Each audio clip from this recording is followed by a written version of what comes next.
Introduction. Emotional intelligence is something that we all have, some to a greater degree than others. Emotional intelligence is the ability to recognize our own emotions and those of others. The ability to discriminate and differentiate between different emotions and categorize them appropriately. Emotional intelligence is the ability to use emotional information and to allow it to assist us in behavior, thinking, and reacting to situations. It allows us as human beings to adjust and adapt our emotions to situations and to allow us to reach our goals. Emotional intelligence is something we can all work on in order to develop and increase our abilities. Great emotional intelligence allows us to function properly and react appropriately in social situations as well as business situations. Studies have revealed that people with a high emotional intelligence quotient portray greater leadership skills, job performance, and mental health. Being able to identify your own emotions first makes it easier to identify those emotions in others. This skill set is required for us to communicate with others in the appropriate fashion, and it allows us to react to what others may say in an appropriate manner. Raising emotionally intelligent children is of great importance. Children who fit in and blend in on a social level will always perform better at school and possibly show greater leadership skills from a young age. Instilling this skill set early on provides our children with the tools needed to succeed and excel in communication. Following a healthy diet and healthy lifestyle definitely does affect your emotional intelligence as well as your mental health. Selecting foods that enrich these characteristics are always the best choices. Pregnant or breastfeeding individuals should always be aware of what they are putting into their bodies, as this diet from even pre-birth stages can affect the emotional intelligence of your child. Emotional intelligence is a characteristic that is carried throughout our lives and is necessary for every facet of our society, including relationships, work, and everyday life. The ability to manage, cope with, and adjust emotions is imperative to overall well-being and functioning in society. In this book, I will show you how to improve your emotional intelligence, how to eat your way to emotional intelligence, and how emotional intelligence really is extremely important to everyday functioning, relationships, and communication. I do hope you find this book insightful and helpful and as enjoyable as I found it to write. Chapter 1: How to Increase Your Emotional Intelligence. We all have emotional intelligence within our system's programming. Some just have it to a greater degree than others. Having lower than normal emotional intelligence does not mean that you have to maintain this low level throughout your life. There are methods and tips to train your way to greater emotional intelligence and healthier, happier relationships and communication. Self-awareness. Being aware of your own emotions is the cornerstone to all other areas of emotional intelligence. It is necessary to be aware of your own emotions before you can identify and understand the emotions in others. There are methods that you can adopt in order to develop your emotional self-awareness, and they are fairly easy to do. You just need to be committed to the task and perform it regularly. Mindfulness and meditation are wonderful ways to look within yourself and start to recognize your own thoughts and feelings, and to manage how you react to certain emotions and events. Use a notebook to record your feelings throughout the day. Use descriptive and imaginative vocabulary to describe your emotions, feelings, and reactions throughout the day at various times of the day. Rate your emotions in intensity. By doing this, you are already paying attention to your feelings and emotions, and you will be able to look back and discover which areas you really need to pay attention to and improve on, and which areas will improve your relationship quality, business quality, and your general interactions with people you encounter. If you don't think that you are able to successfully do this on your own, you could perhaps join a local group, enroll in a course, or hire an instructor to guide you on the right path. Once you are comfortable, you could then try to go it on your own. Expression. A big part of being able to effectively manage your emotions comes from the ability to express your feelings, thoughts, and emotions effectively. Bottling your emotions up is not healthy and will lead you to becoming a very lonely person. Not sharing your emotions makes it hard for anyone to get to truly know the real you, and you will struggle to get to know anyone too. Human nature gives us all the desire and need to have a few intimate relationships with people that we trust. Expression is really the only way that intimacy is achieved. Overexpression is something that is also not acceptable. Expressing your every emotion and thought to all and sundry is a sure way to annoy many people. People often don't really care about your emotions or thoughts and really don't want to hear about them, while others are concerned with your emotions and thoughts but may be offended by how openly you express absolutely everything. Maintain an assertive approach to expressing emotions, thoughts, and beliefs. Find a comfortable middle and share appropriately to the right people at the right time. Passion. There are not many people who are passionate and really love the work they do. They do the work because of opportunity and possibly financial gains. Deep down, we all have a particular job that we really are passionate about and would love to do in order to make a living. But the problem is in finding that passion. Always remember that you chose your work path. Nobody put you there against your will. If you truly are passionate, the right amount of planning will enable you to make this a reality. Strengths and weaknesses. Accurately identifying your strengths and weaknesses and knowing yourself is the key to making successful life choices. Thinking you are terrific at everything or second-guessing everything you do are not healthy perspectives to have on life. Make the most of opportunities by focusing on your strengths. Use your strengths to gain the success you are after. Use your strengths and passion to guide you on the correct career path. Your life will be enriched to great heights. Empathy. One of the most powerful emotions is empathy. Increasing your ability to show another person that you truly understand their point of view will allow you to become closer to that person, gain their trust and support when you need it, and should the need arise, stressed or highly emotional situations can be managed effectively and brought back to ground level. Gain the respect of others by showing you understand them. Pay more attention to other people and actually listen to them when they communicate with you. Recognize the difference between what the person says and what they truly want you to hear. This is something that comes with practice. By doing this, your empathy will improve. Manage the emotions of others. The ability to manage the emotions of people around you is a skill not many have. Body language and tone of voice are extremely important when communicating with others and effectively managing the emotions of those around you. There are 2 steps to effectively managing the emotions of those around you. Number 1, increase your empathy. Put yourself in the place of the person with whom you are communicating. Feel what they feel, whether it's pain, fear, or love. The best way to put yourself in the shoes of another is to ask questions about them and learn more about them. Number 2, respond as you would have someone respond to you in that situation. Think of how you want the person to feel and react, and use your communication and reactions to guide them the way you intend. Allow the person to feel supported by you. Use consistent body posture and pay attention to your message and your voice. Deliver a strong and powerful message and ensure that emotions swing in your favor. Social responsibility. Social responsibility is not about self-gain, but rather about what you can contribute to help other people. Show that you really care about other people. There are 3 levels of social responsibility that can be identified. Level 1, donate money to a charity or a worthy cause. Level 2, help these organizations to collect money and become involved in events to help raise money for these causes, as opposed to just donating. Level 3, personally contribute to a worthy cause, whether it be elderly care or homeless shelters. Think carefully about how you can contribute.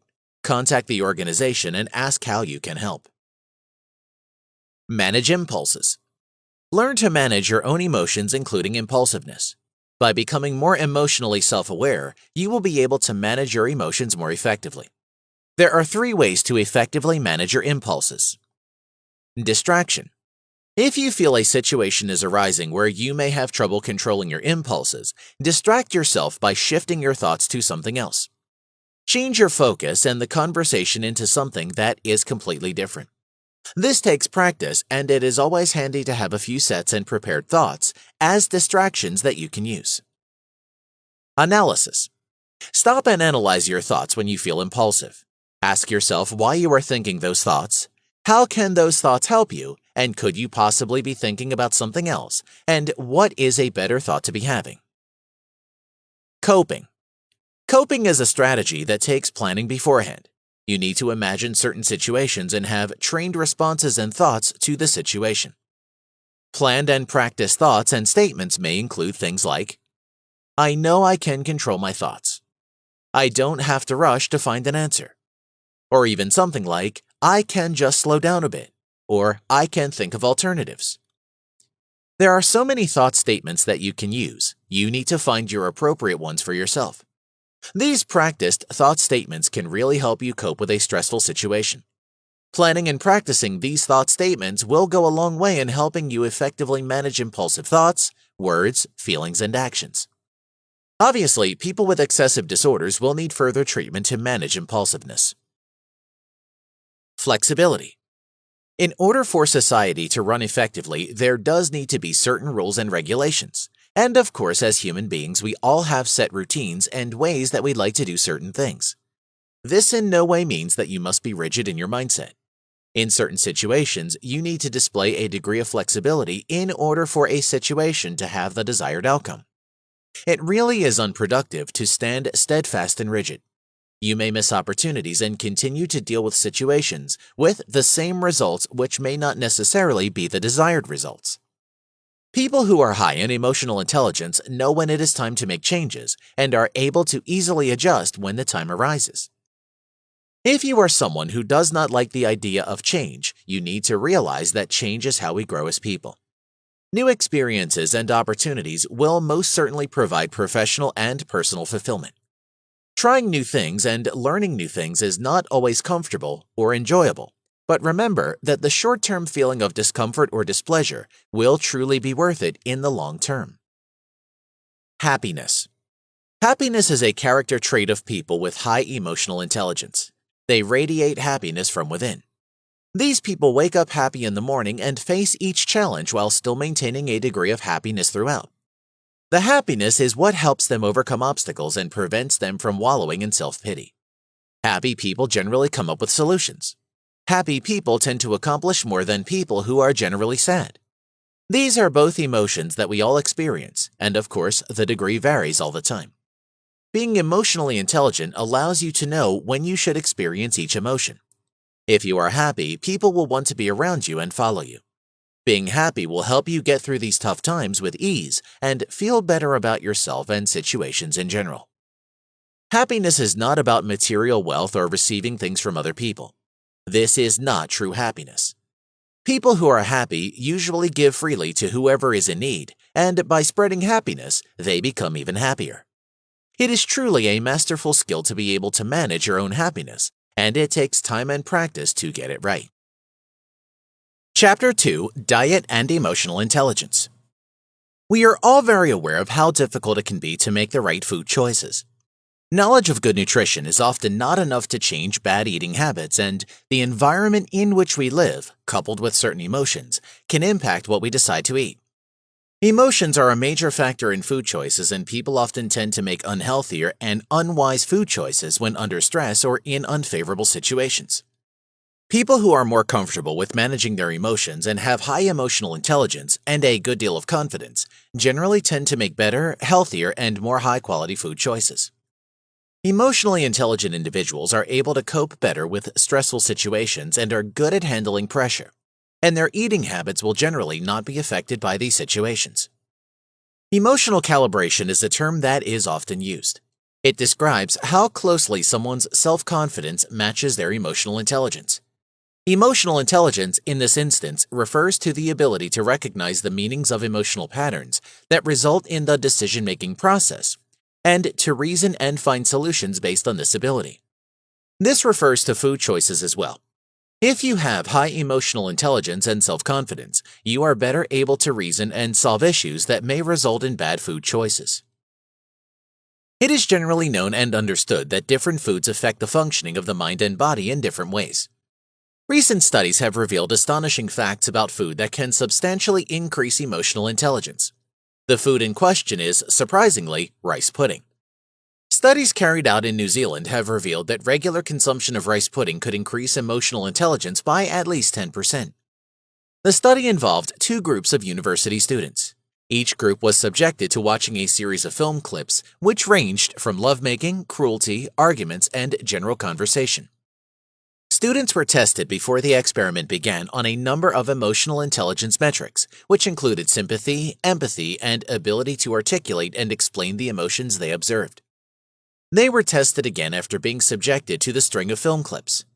The test group that had been regularly consuming rice pudding showed a much higher improvement in emotional intelligence when compared to the control group. Further testing was followed at a later stage. Of the group who were the test group, half continued to keep rice pudding as a staple, while the other half ceased eating rice pudding. Further testing revealed higher increases in emotional intelligence than those who ceased eating rice pudding. It appears that rice pudding is a superfood in regards to emotional intelligence. An emotionally intelligent eater possesses many traits which are very apparent when paying close attention.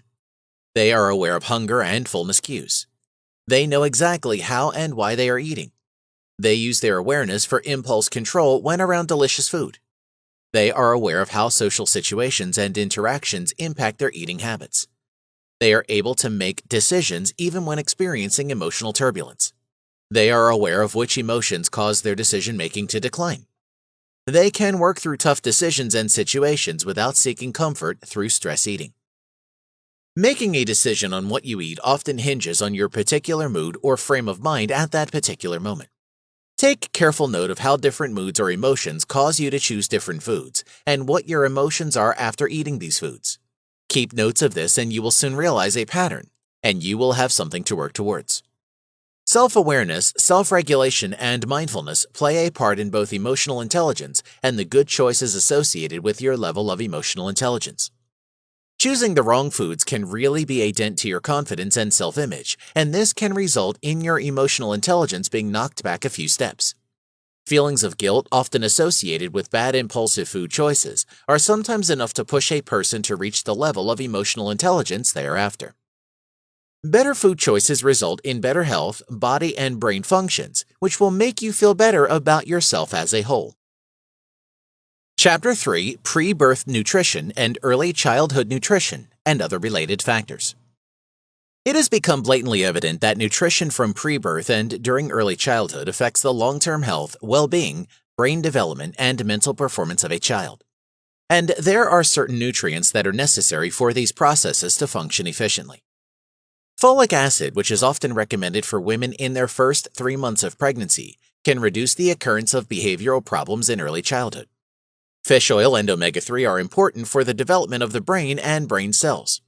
The iodine content in fish oil is also known to be a benefit for and have positive effects on the reading abilities of a child.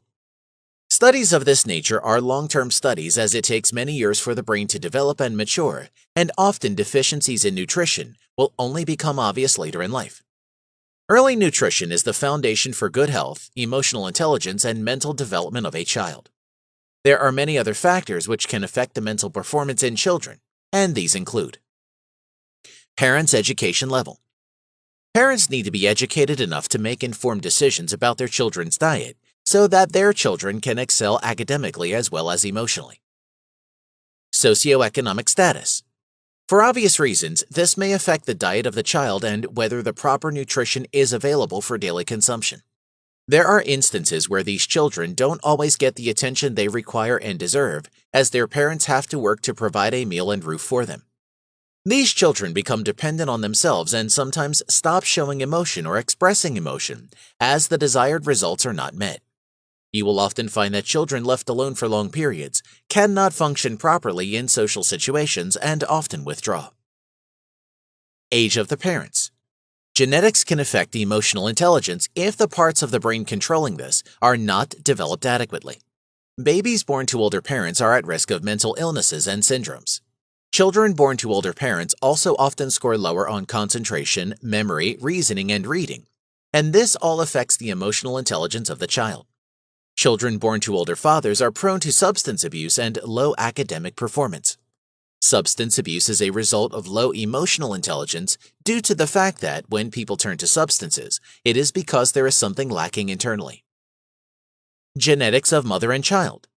This can influence how certain nutrients are processed and transferred during pregnancy and breastfeeding, and can in turn affect mental performance and ability. Food preferences. What you eat with your child can have a direct impact on what your child will favor later in life.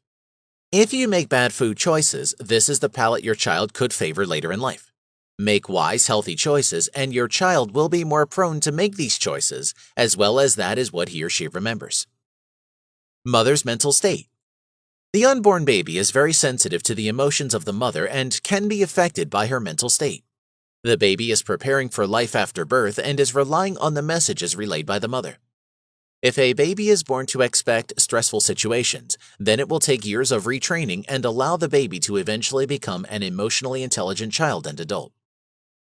Tobacco smoke. This is often connected to low birth weights and lower IQ problems in children and young adults due to the interference with fetal brain cells, which are responsible for cognitive development. Alcohol.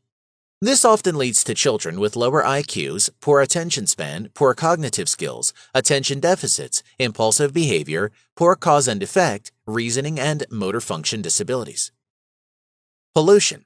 Increased risk of autism. People with autism have a very low emotional intelligence.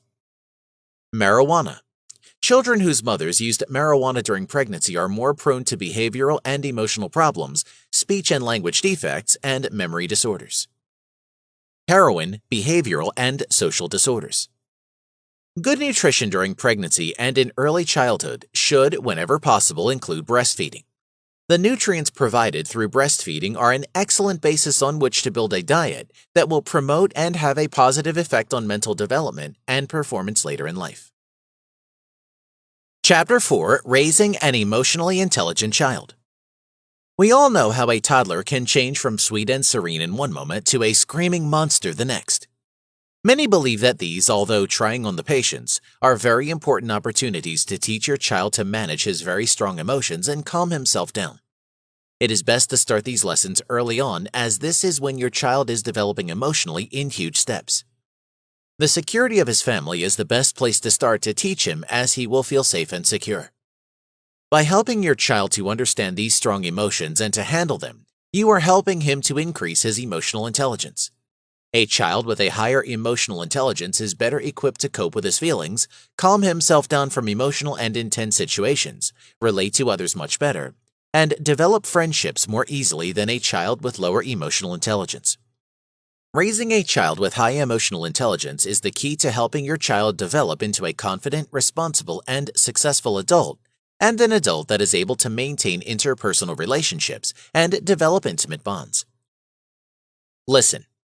Always listen when your child wants to voice his emotions and feelings. Often, once he is done, he will revert back to the sweet, calm child you know. Your child needs to feel safe enough to share his feelings and know that you are really listening to what he has to say. Try not to soothe your child to feel better straight away, but rather listen to what he has to voice first. Name feelings. Encourage your child to develop an emotional vocabulary. They often have a limited vocabulary and a very small grasp on cause and effect. Give emotions names and show your child the emotion on your own face. Your child also needs to know and understand that having two very different feelings about one situation is very normal. Validate emotions. Acknowledge your child's emotions when he becomes frustrated or angry. Don't tell your child there is no reason to become upset. Give verbal recognition that what he is feeling is quite normal. Show your child empathy and he will feel safe to continue sharing his feelings with you. Never show disapproval for your child's negative feelings. Rather, acknowledge and understand. If you show disapproval constantly, your child may connect his negative feelings with shame and think that only pleasant feelings are acceptable. He may begin to repress negative feelings instead of finding correct ways to display them. Repressing negative feelings can be displayed as aggressive behavior. Your child may even develop nightmares. Play. Use playtime to effectively show your child how he should display displeasure when he has negative feelings. Use things that keep your child's attention and will encourage him to take part. The key is to teach your child that there are appropriate ways to display negative feelings. Discipline without shame.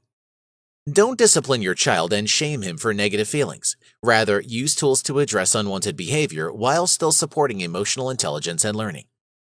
The key to an emotionally intelligent child is to give the child every possible chance to achieve this through nutrition, health, and how you associate with their feelings and emotions.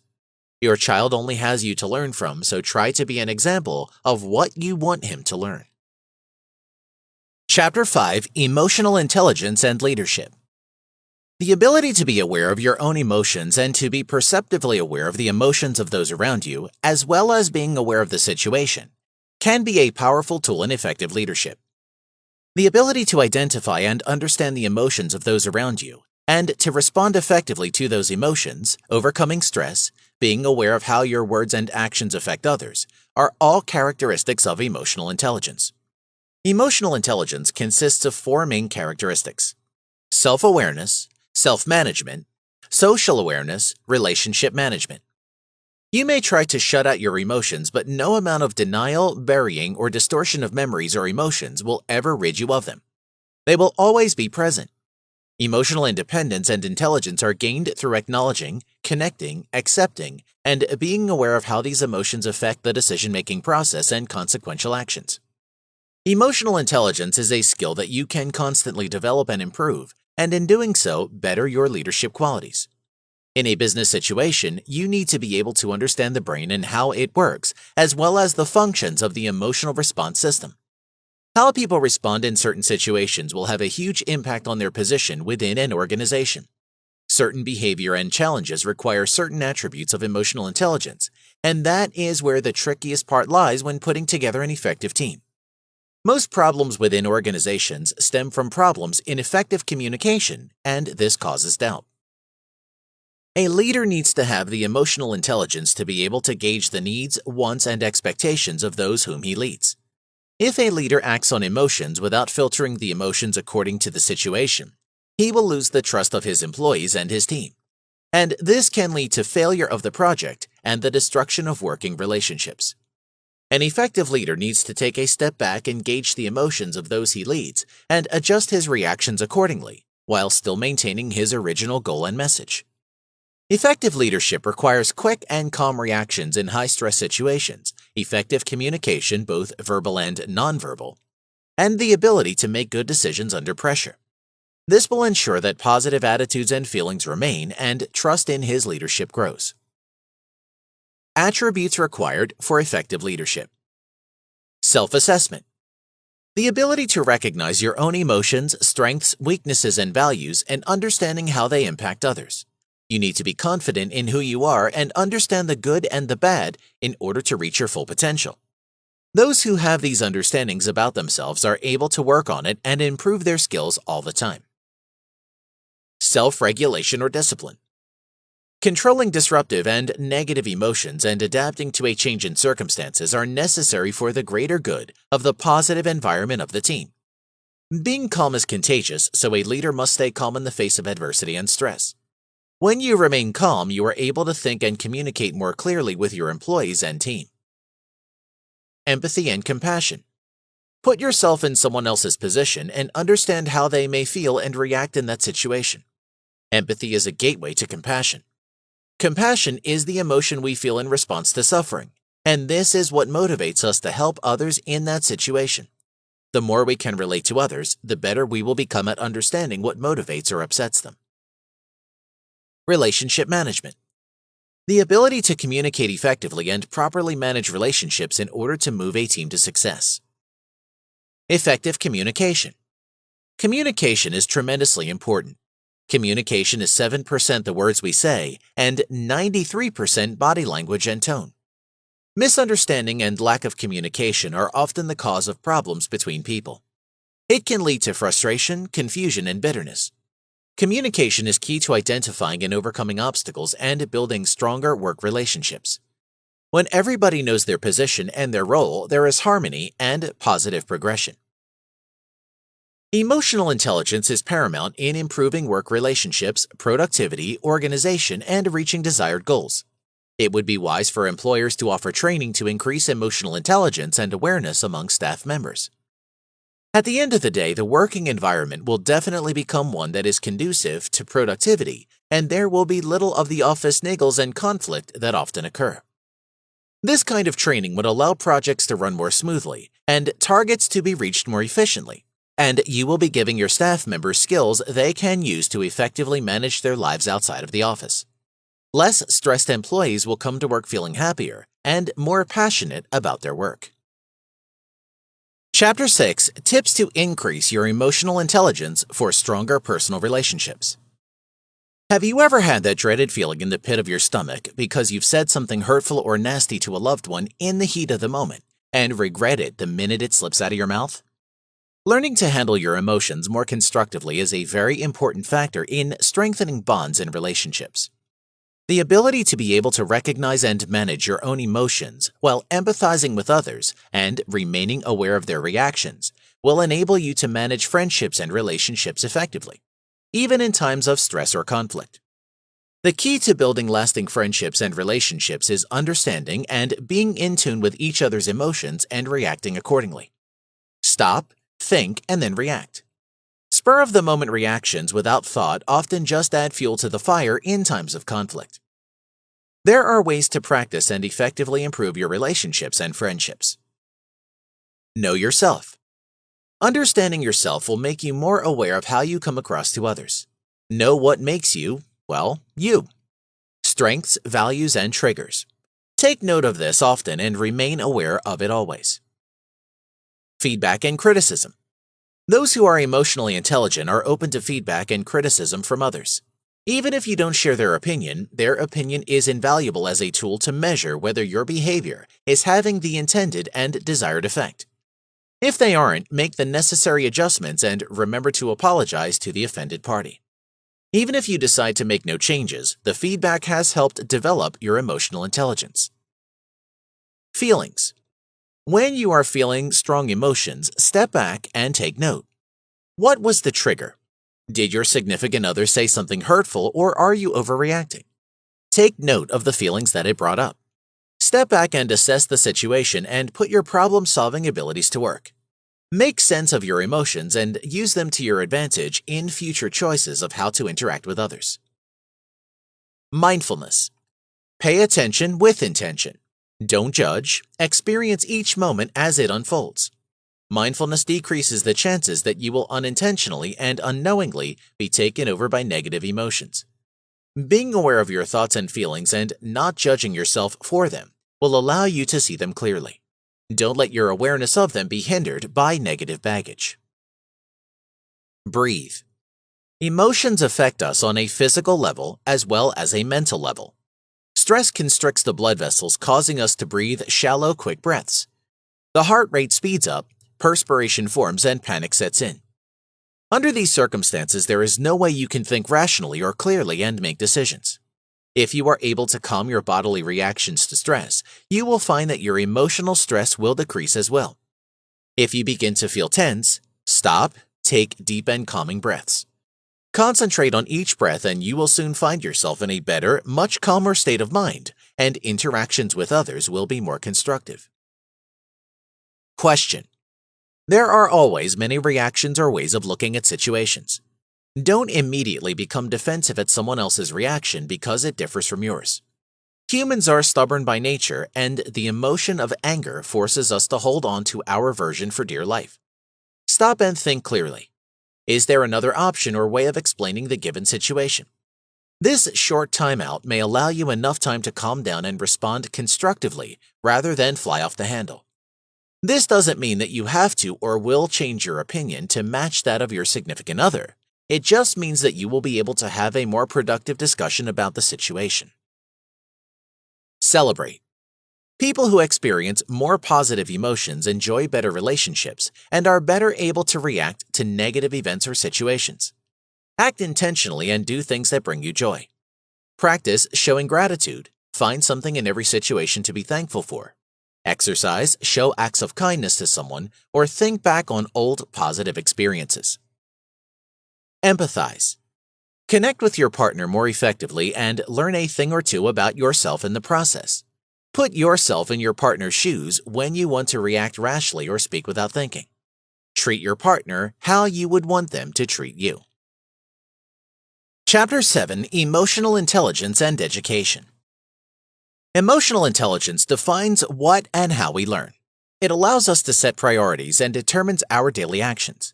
It is extremely important to instill emotional intelligence in our children from a young age.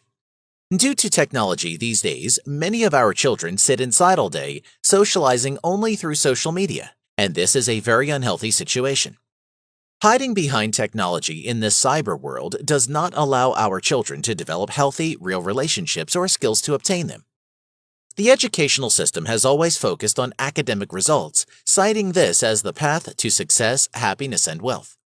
This is in fact not enough, and children need to develop holistically and evolve into social beings who are capable of good interactions on a personal level. Having the highest marks at school may get you the job, but if you have no emotional intelligence, you will not be able to lead effectively from the front. Children are not necessarily gifted from birth. Learning and experience either emerge as gifts in certain areas, and where learning and experience are lacking, the existing potential may be buried. Teaching and instilling emotional intelligence in your child from an early age will help them develop positively. They will become better people who are to positively interact with others and respect the opinions of others. A child must learn how to work within a group with other children before they are able to achieve personal goals. Empathy plays a huge role here, as your child must be able to put themselves in the position of others and understand the feelings and opinions of others and learn how to effectively relay their opinions and feelings. This skill will help them later in life when they, as adults, may have to work in a team environment to get a project completed effectively and efficiently. Your child needs to learn how to effectively communicate so that people are willing to listen, and to do this, they need to listen to those around them as well. Instill self-awareness and self-regulation early on so that your child is able to respect differences of opinion without resorting to aggression or violence. They need to know how to accept other people's opinions, beliefs, and ideas even if they don't agree with them. Your child needs to have a safe and trusting environment at home as well as at school. You as a parent need to agree with the educator on the importance of emotional intelligence so that your child does not receive mixed signals and conflicting information. This can lead to confusion and the possibility of the child acting out.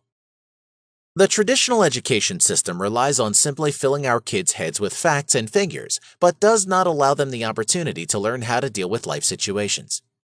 Emotional intelligence allows your child to face the tests of life. A process of emotional and social development must be present in their growth at home, at school, with relatives, teachers, or even with friends. By instilling these principles in your child, they will learn how to control their emotions and positively deal with and resolve conflict. They will become more responsible in their decision-making choices. Studies have shown that by promoting emotional and social development, instances of aggression and violence in schools has decreased. There have been better academic results, and the environment has become more conducive to learning and productivity. The current education system needs to take the importance of emotional intelligence into consideration and realize the benefits of integrating this into the education system. Although this will also depend on the correct integration of the importance of emotional intelligence into the learning system. Children are living, breathing beings, and to ignore incorporating emotional intelligence into the schooling system is basically telling your child that their test scores are more important than they are. Imagine how many more successful people there would be and how civil society would be if a little more importance was laid on emotional intelligence from the early years. Life skills will be learned. Things like working within a team, devising plans and strategies, and effectively implementing them, and of course the ability to resolve conflict and disagreements amicably.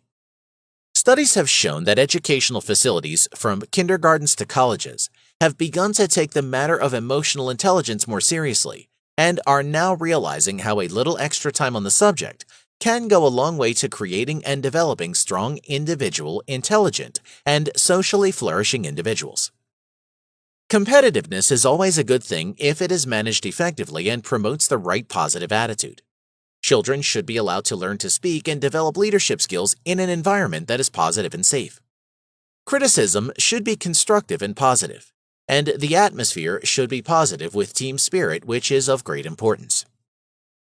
Children will flourish in an environment like that, and performance will improve.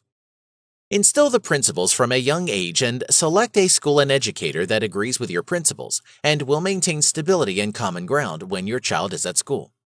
Your child must not receive conflicting information, or they may start to question your opinions as well as their educators, and trust will be non-existent. Your child must feel safe and be able to trust completely, and lessons learned must be instilled and practiced, whether at home or at school. Chapter 8: Meditation and Mindfulness. Many people don't comprehend the value of meditation and mindfulness and how it affects emotional intelligence. The whole point of emotional intelligence is to listen, understand, be aware of, and react appropriately under stress. Meditation is a great technique to help you master that overall feeling of calm when faced with sheer panic, and it also allows you the opportunity to look within yourself for answers and to understand yourself as a person. Meditation promotes positive thoughts, which is a paramount part of developing a high emotional intelligence. Positive thoughts bring happiness, and happiness relates to a higher emotional intelligence. Meditation should be a regular part of your daily routine and practiced in conjunction with emotional intelligence. Meditation allows you some quiet time to spend on only you. You are able to look inside and discover who you really are, what your wants are, and what your feelings really are. Experiences and memories long since buried are dealt with, and this in itself may bring you back to the person that you really are. Often the situations we live in or the stresses of daily life turns us into people we barely recognize. Spend your meditation concentrating on yourself. Tips to effective meditation. Posture. Your spine should always be upright and in line with your head. If your body is well balanced, so will your mind be. Stretch your head up towards the sky to straighten up your posture. Eyes. Keep your eyes open, as this will allow you to be present in the moment. Closed eyes usually promote drifting away of the mind. Experiment and see what works best for you. Some people actually achieve more with closed eyes, so it really is just a personal preference. Focus. When we are ordinarily conscious, we are rarely ever present in the moment. We often function on autopilot while our minds wander from topic to topic, preoccupied. Meditation allows you to begin to become aware of the present and focuses you on the present moment. Focus on your breathing, and if you feel yourself drifting to something else, intentionally bring yourself back. If you don't learn to live in the moment, you will miss some of your greatest life experiences and opportunities along the way. Breathe. Concentrating on your breathing is the perfect way to anchor yourself in the present moment. Breathe naturally and really concentrate on the breath taken in and then exhaled. Counting your breath. If you struggle to settle, try counting your breaths. In 1, out 2, and so on. If you suddenly reach 20 but don't remember getting there because your mind wandered, simply start at 1 again. 1 acts as a homing beacon, bringing you back to the present. It will get easier to focus as you practice regularly. Thoughts. When you notice thoughts, gently let them go while focusing once more on your breaths. Never try to stop the thoughts, as this will agitate you. Dismiss the thoughts quietly, acknowledge and dismiss, and come back to the present moment. Emotions. If you are experiencing strong emotions, you may find it difficult to settle into meditation. Emotions often bring with them thoughts which distract you. These thoughts may make us look back at past events or look forward with fear at what we can't control. If this happens, try not to concentrate on the thoughts themselves, but rather the effect they have on your body. Silence. Silence is a time of healing. Experience what your mind is doing while you sit in utter silence with no distractions. You will begin to feel steady and calm when you sit in silence.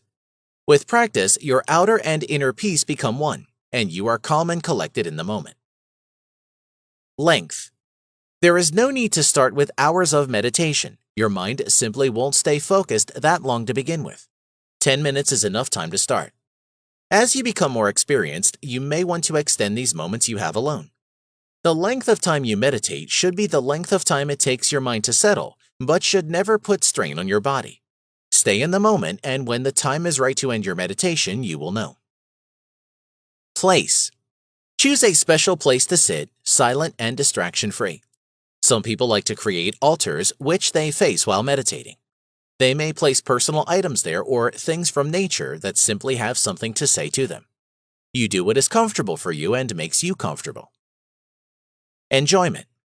The most important thing is to enjoy your meditation. Sit for a short time every day, and you will find yourself longing for those moments each day. How does this help with developing emotional intelligence, you ask? Meditation brings with it an ability to react calmly in stressful situations and the ability to think clearly and make rational decisions. Meditation allows you the ability to focus on positive aspects and happiness. It encourages you to dispose of negativity and find something positive in every situation.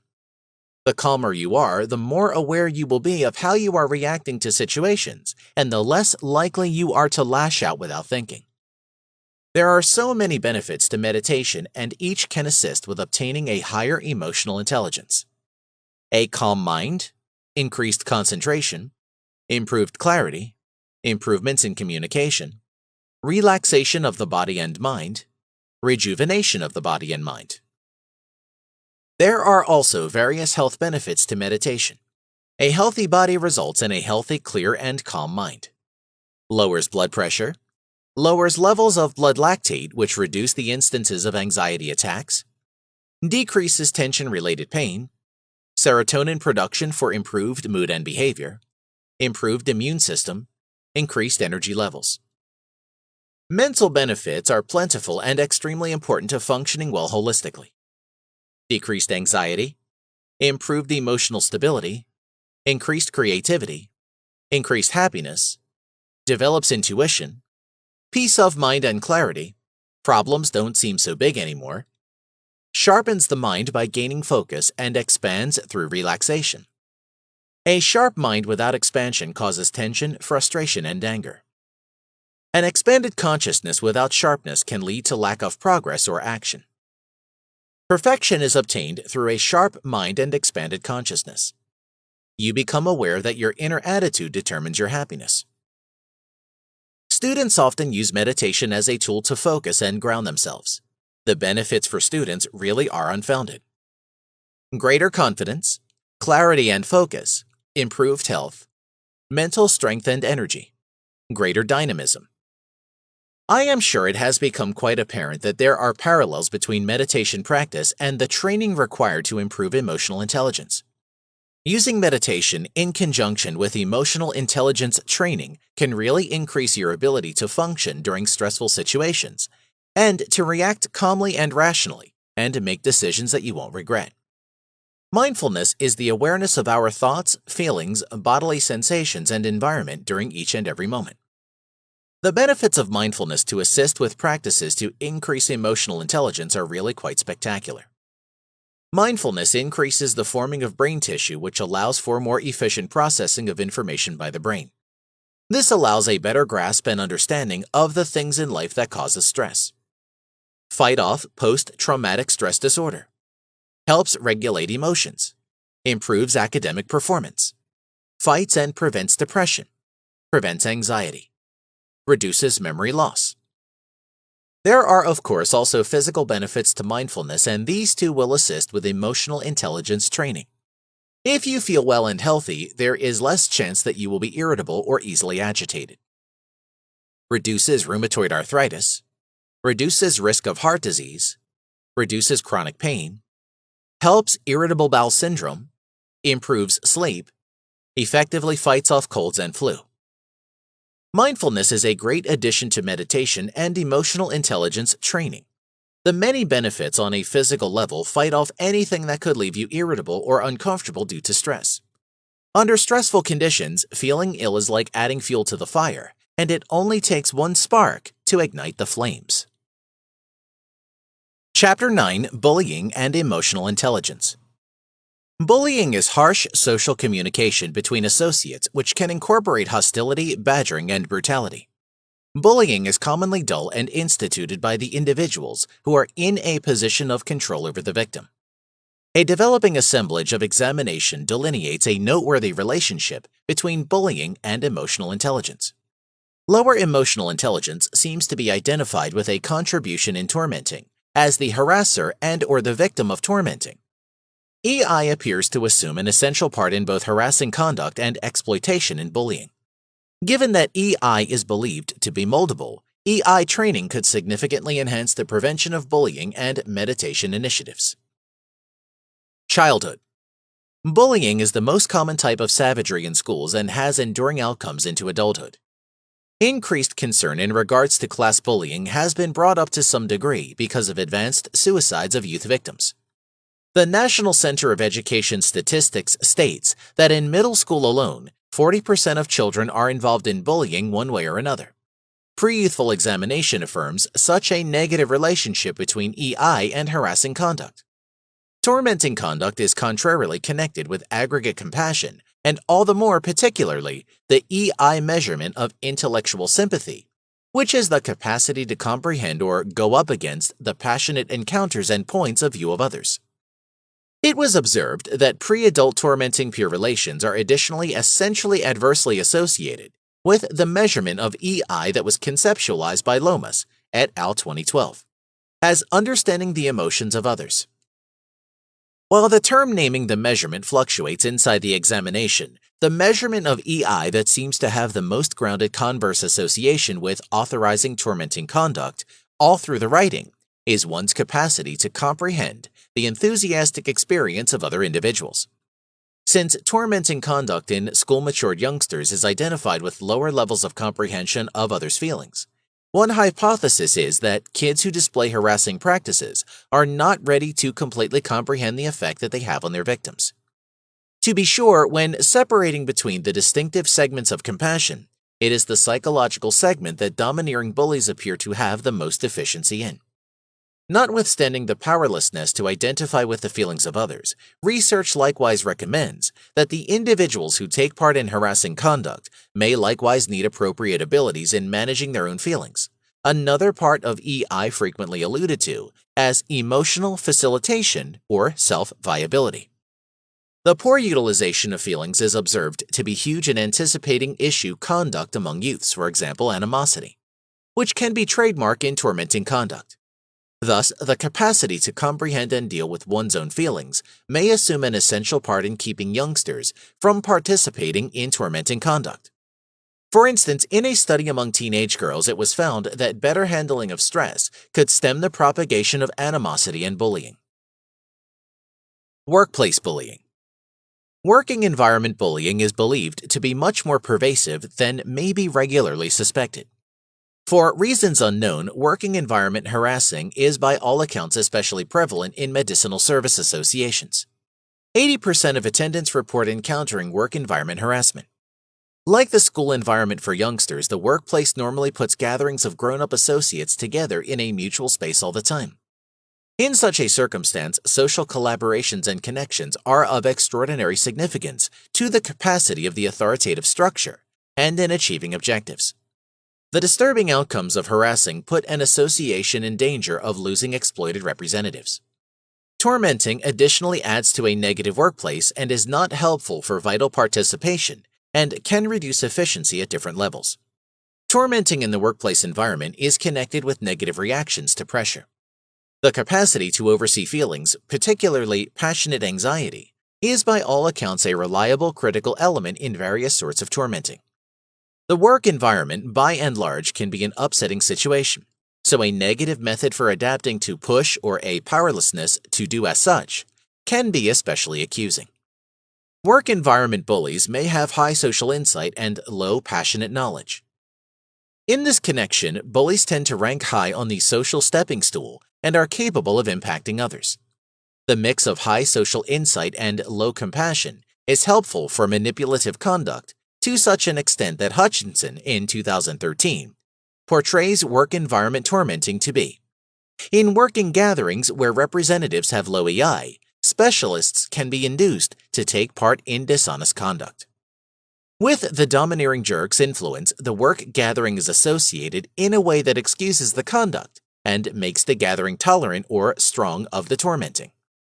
Hutchinson and Hurley in 2013 put forth the defense that EI and initiative abilities are both important to tormenting mediation in the working environment and represents the relationship between EI, administration, and decreases in harassing.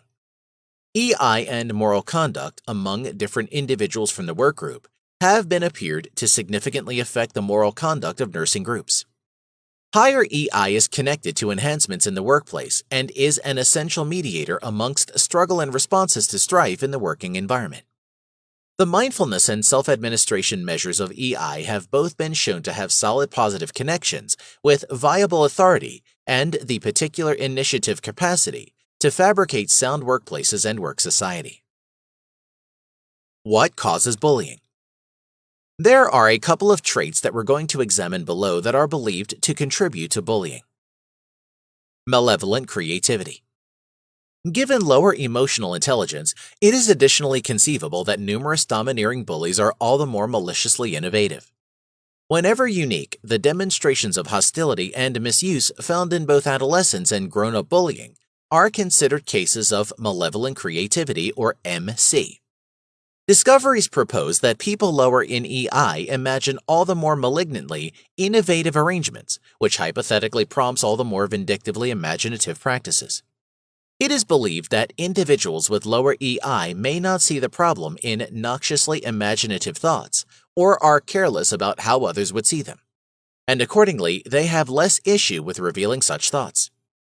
Given the speculation that all the more malevolent innovative arrangements ought to prompt all the more malevolent inventive practices, this premise holds true, considering the deficiency in subjective sympathy found in bullying conduct. Unemotional and callous traits. There may likewise be a subtype of bully that is high in callous and unemotional attributes, CU. CU qualities incorporate a portion of the talked-about deficiencies in EI, for example, the absence of sympathy, and additionally different attributes, for example, an absence of guilt, the shallow limit for feeling, and poor behavioral balance when confronted with discipline. Given that youngsters who bully regularly have conduct issues and CU qualities are frequently happening along with behavior issues, Vitting et al. 2009 examined the relationship amongst CU and harassing conduct. Given that past exploration proposes kids with behavior issues fall into subtypes of those with high CU attributes and those without it, it was conceivable this makes a refinement among bullies. Higher CU was freely related to direct bullying, which is connected with the absence of sympathy, while roundabout harassing is definitely not. At the point when consolidated with behavior issues, CU expanded the danger of immediate and backhanded tormenting practices. Bullies high in CU characteristics will most likely be impervious to a hefty portion of the intercessions effective with bullies who are definitely not. Despite the fact that a characterizing normal for CU is an absence of sympathy, which covers with bullies' shortfalls in compassion as mentioned above, alternate attributes of the idea would make bullies high in CU less pliant than the individuals who basically have lower EI. Victimization and emotional intelligence. Being tormented can negatively affect the victim's life. Bullied youngsters may go ahead to be maladjusted socially and inwardly, and compound in conduct. Grown-ups who are tormented in the work environment may have a low self-regard, experience the ill effects of disengagement, and become afraid and solitary subsequent to being bullied. They may separate and pull back from their work group. Both children and grown-up victims are in more serious danger of developing mental pathology. EI is observed to be a noteworthy indicator of change in adolescent and pre-adolescent peer exploitation. In harassing, furthermore, has a negative relationship with youthful bullying. Victim-peer relations demonstrated solid negative connections with the emotional management and facilitation measurements of EI, conceptualized as emotional management and control, and emotions direct cognitions individually, both of which made huge commitments to the general model of emotional intelligence. These outcomes show that the victims may have less capacity to handle their feelings or to utilize them to settle on choices accordingly. The powerlessness to deal with one's own feelings can prompt dismissal or further dismissal from companions, which can sustain exploitation and further harm a victim's social abilities. Peer connections and backing are compelling for emotional intelligence. In working environments, harassing, the work group's dismissal disengages the victim and causes blame and dread, creating withdrawal from the gathering and lessening open doors for social backing. Notwithstanding self-viability, exploitation is additionally observed to be contrarily related to psychological and affective compassion. Bully victims. There is a solid positive relationship between taking part in harassing practices and having been at the receiving end of tormenting practices. This is both a typical finding to reiterate the exploration and is tuned into what is ordinarily seen amid human youthfulness. Frequent victims of harassing go ahead to end up bullies themselves. A past filled with exploitation regularly prompts a propagation of comparable conduct. Having low emotional intelligence improves the probability of being both a victim and a domineering bully, which are clearly not fundamentally unrelated parts. This double status is some of the time alluded to as similar to a domineering bully victim. Bully victims appear to be the most disturbed. They tend to show more emotional problems, such as low drive control and self-regard, and in addition, social issues, for example, the failure to decipher meaningful gestures or make friends and acquaintances. They may start with previous issues with conduct and feeling, and all the more frequently originate from broken families. Adolescents bullying victims likewise passage more terrible in adulthood than immaculate domineering jerks or victims. Over different ranges, bully victims had the most problem in grown-up situations and more disturbing health results, including the finding of a genuine sickness or psychiatric issue. Bully victims had comparatively poor results in instructive accomplishments as bullies, and furthermore had a comparative probability to a portion of the measured risk behaviors. All status groupings indicated disability in a few classifications, such as attainment of wealth and social connections. When controlling for different features, pure bullies are no more at a raised danger in the case of every one of these classes, which bullying is prescient of notwithstanding victim status. However, bully victims and victims stay at higher danger. While a few measurements of EI appear to be more prescient of one status or the other, that of the dominating bully or the victim, there are measurements of EI, for example, compassion and self-viability, that have huge negative associations with both. Also, EI in general is critical in anticipating for victim status. In this way, victims may likewise be inadequate in the measurements of EI that associate to turning into a harasser, a danger that could be relied upon to be exacerbated by the harm to one's psychosocial well-being due to being a victim. Interventions. The best tormenting mediations will probably be those that are dynamic and hypothesis-driven in methodology. Customary mediation endeavors have had little effect, and blended brings about decreasing tormenting among youngsters. These prior models depended on elucidating information and concentrated on amending the conduct of youngsters who were at that point spooks or victims. Domino in 2013 noticed a hypothetical movement from the spotlight on deficiency-based mediation to quality-based intercession. Take the Lead, or TTL, is an educational module for center school students consolidating positive youth development, PYD, and social emotional learning, SEL. SEL is a procedure of building social ability and emotional insight through an arrangement of apropos aptitudes. PYD is an SEL program that utilizes social and emotional learning to advance solid results for the youngsters by growing, then applying the scholarly individual and gathering abilities. Meta-investigation of 213 studies connected SEL to a huge change in interpersonal connections, social abilities, conduct issues, substance misuse, and aggression.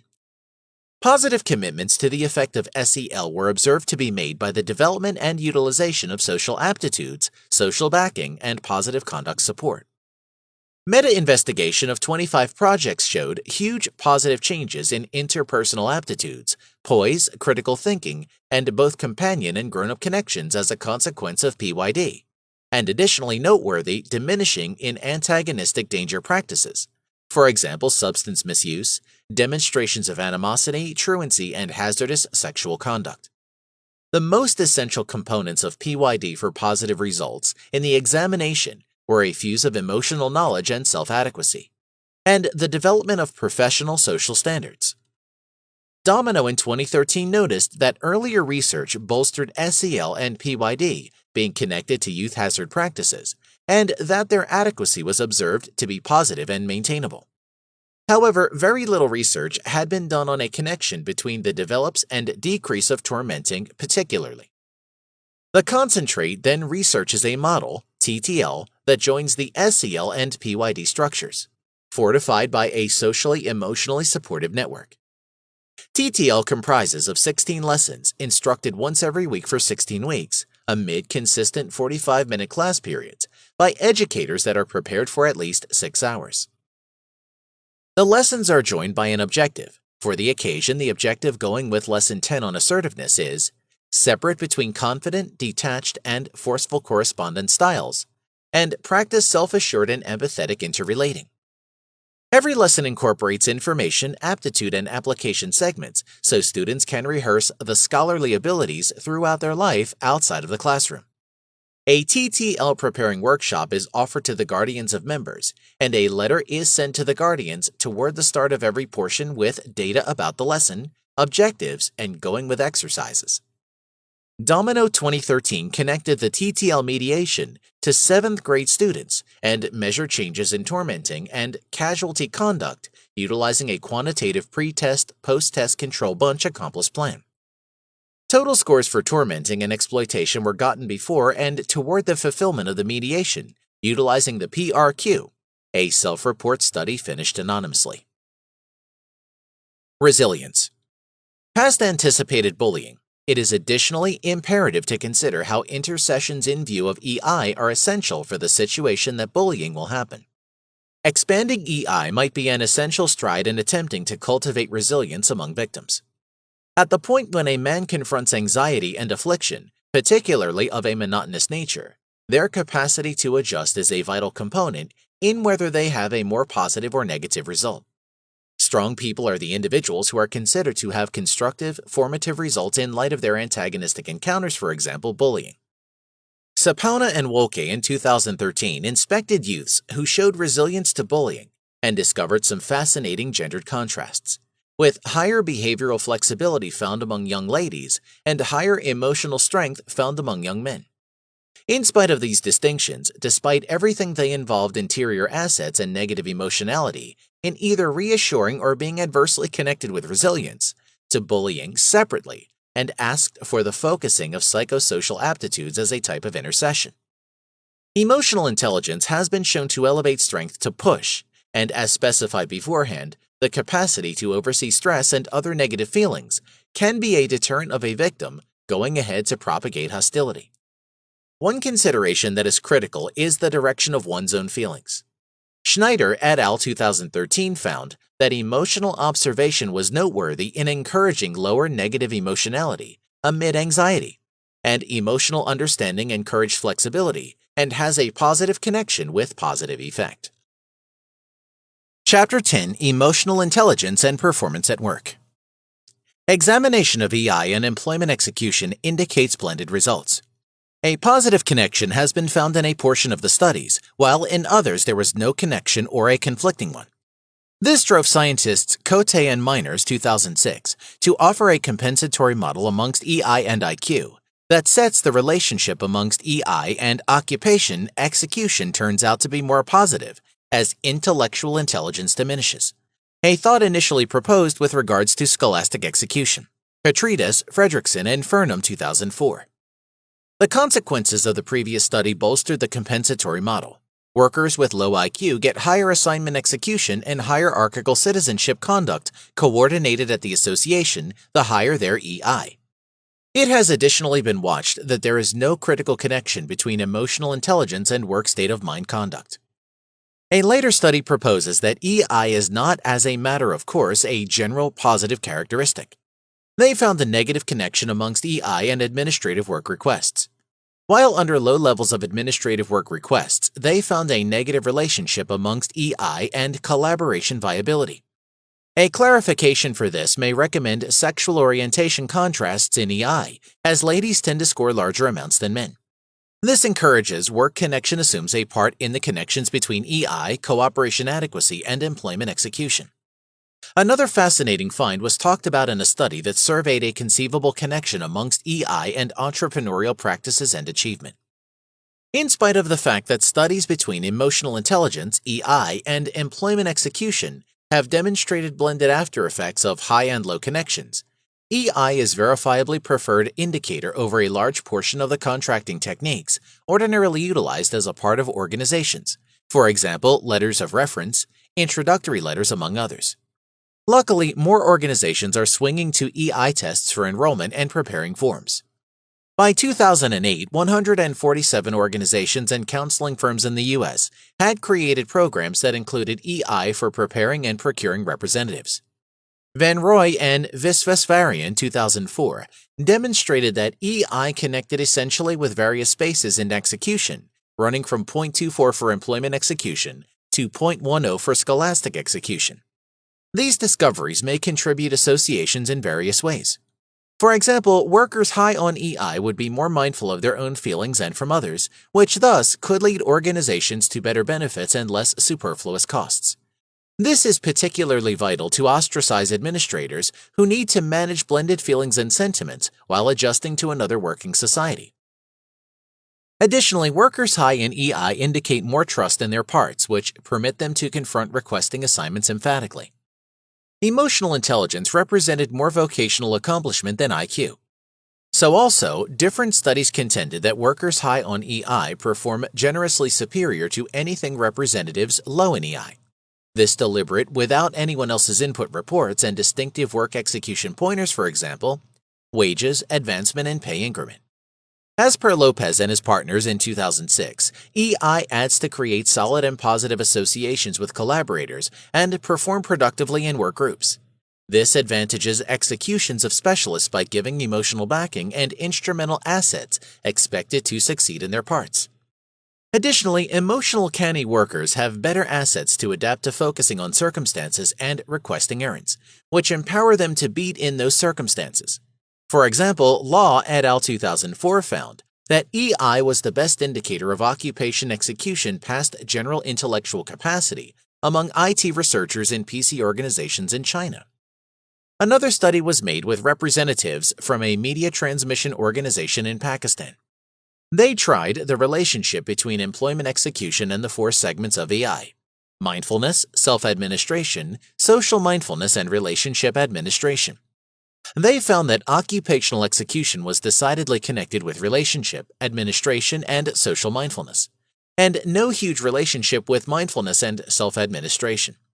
So also, Tsai, Tram, and O'Hara, 2006, found that EI was related decidedly with occupation execution in representatives from a sustenance administration organization. In the occupation execution, emotional intelligence connection is vital to consider the impacts of overseeing up, which alludes to the great and positive relationship between the representative and his or her administrator.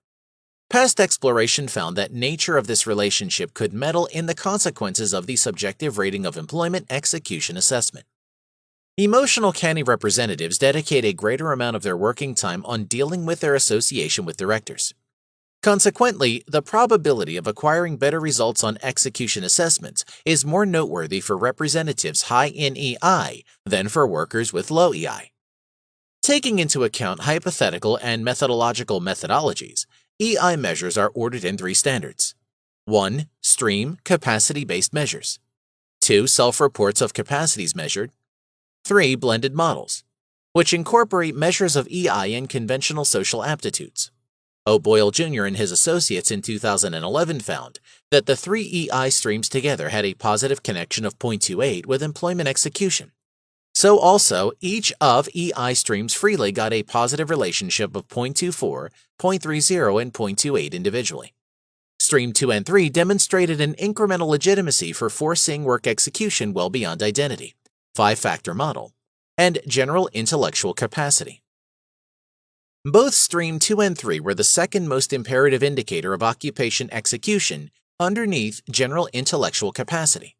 Stream 2 clarified 13.6% of the aggregate difference, while Stream 3 clarified 13.2%.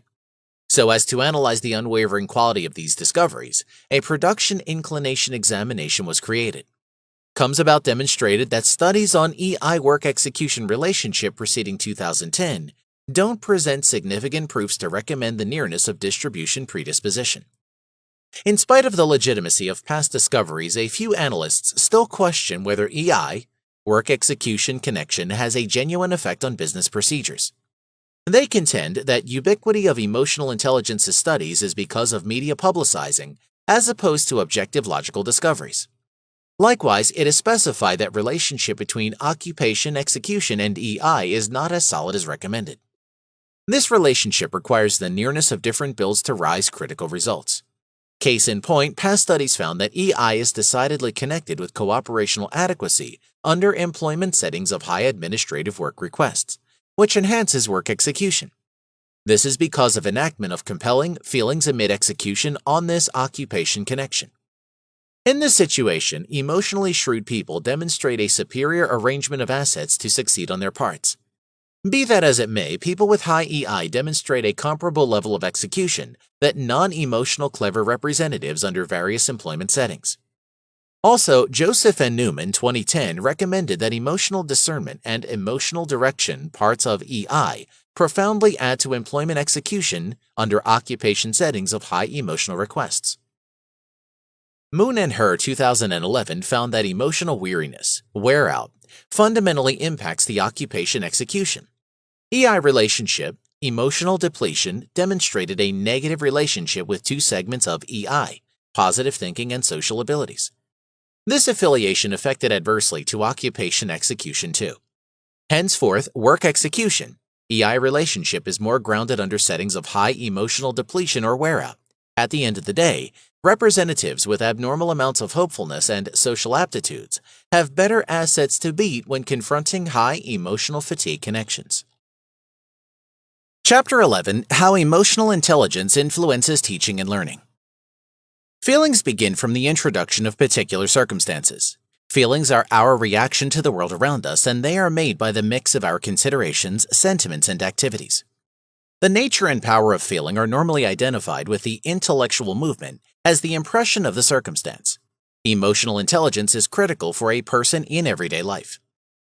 Emotional intelligence impacts our potential for taking in the down-to-earth emotional capabilities, furthermore building up the emotional proficiency important for personal satisfaction, life fulfillment, and, generally speaking, satisfaction.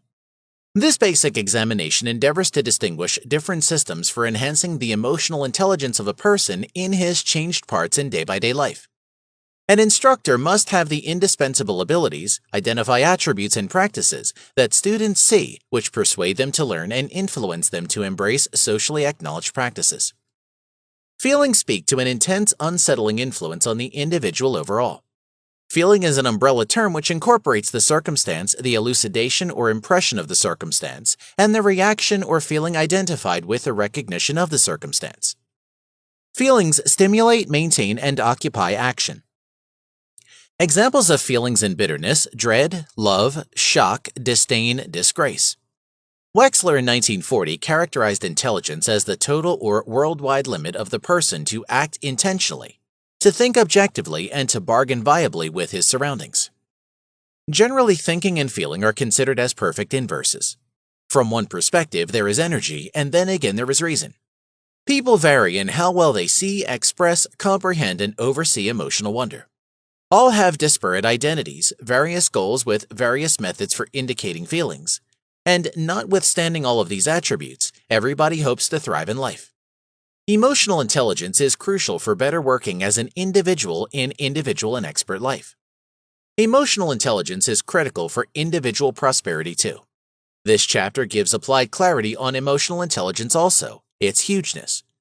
This basic examination endeavors to recognize different methodologies for enhancing the emotional intelligence of an individual in his fluctuated parts in day-by-day life.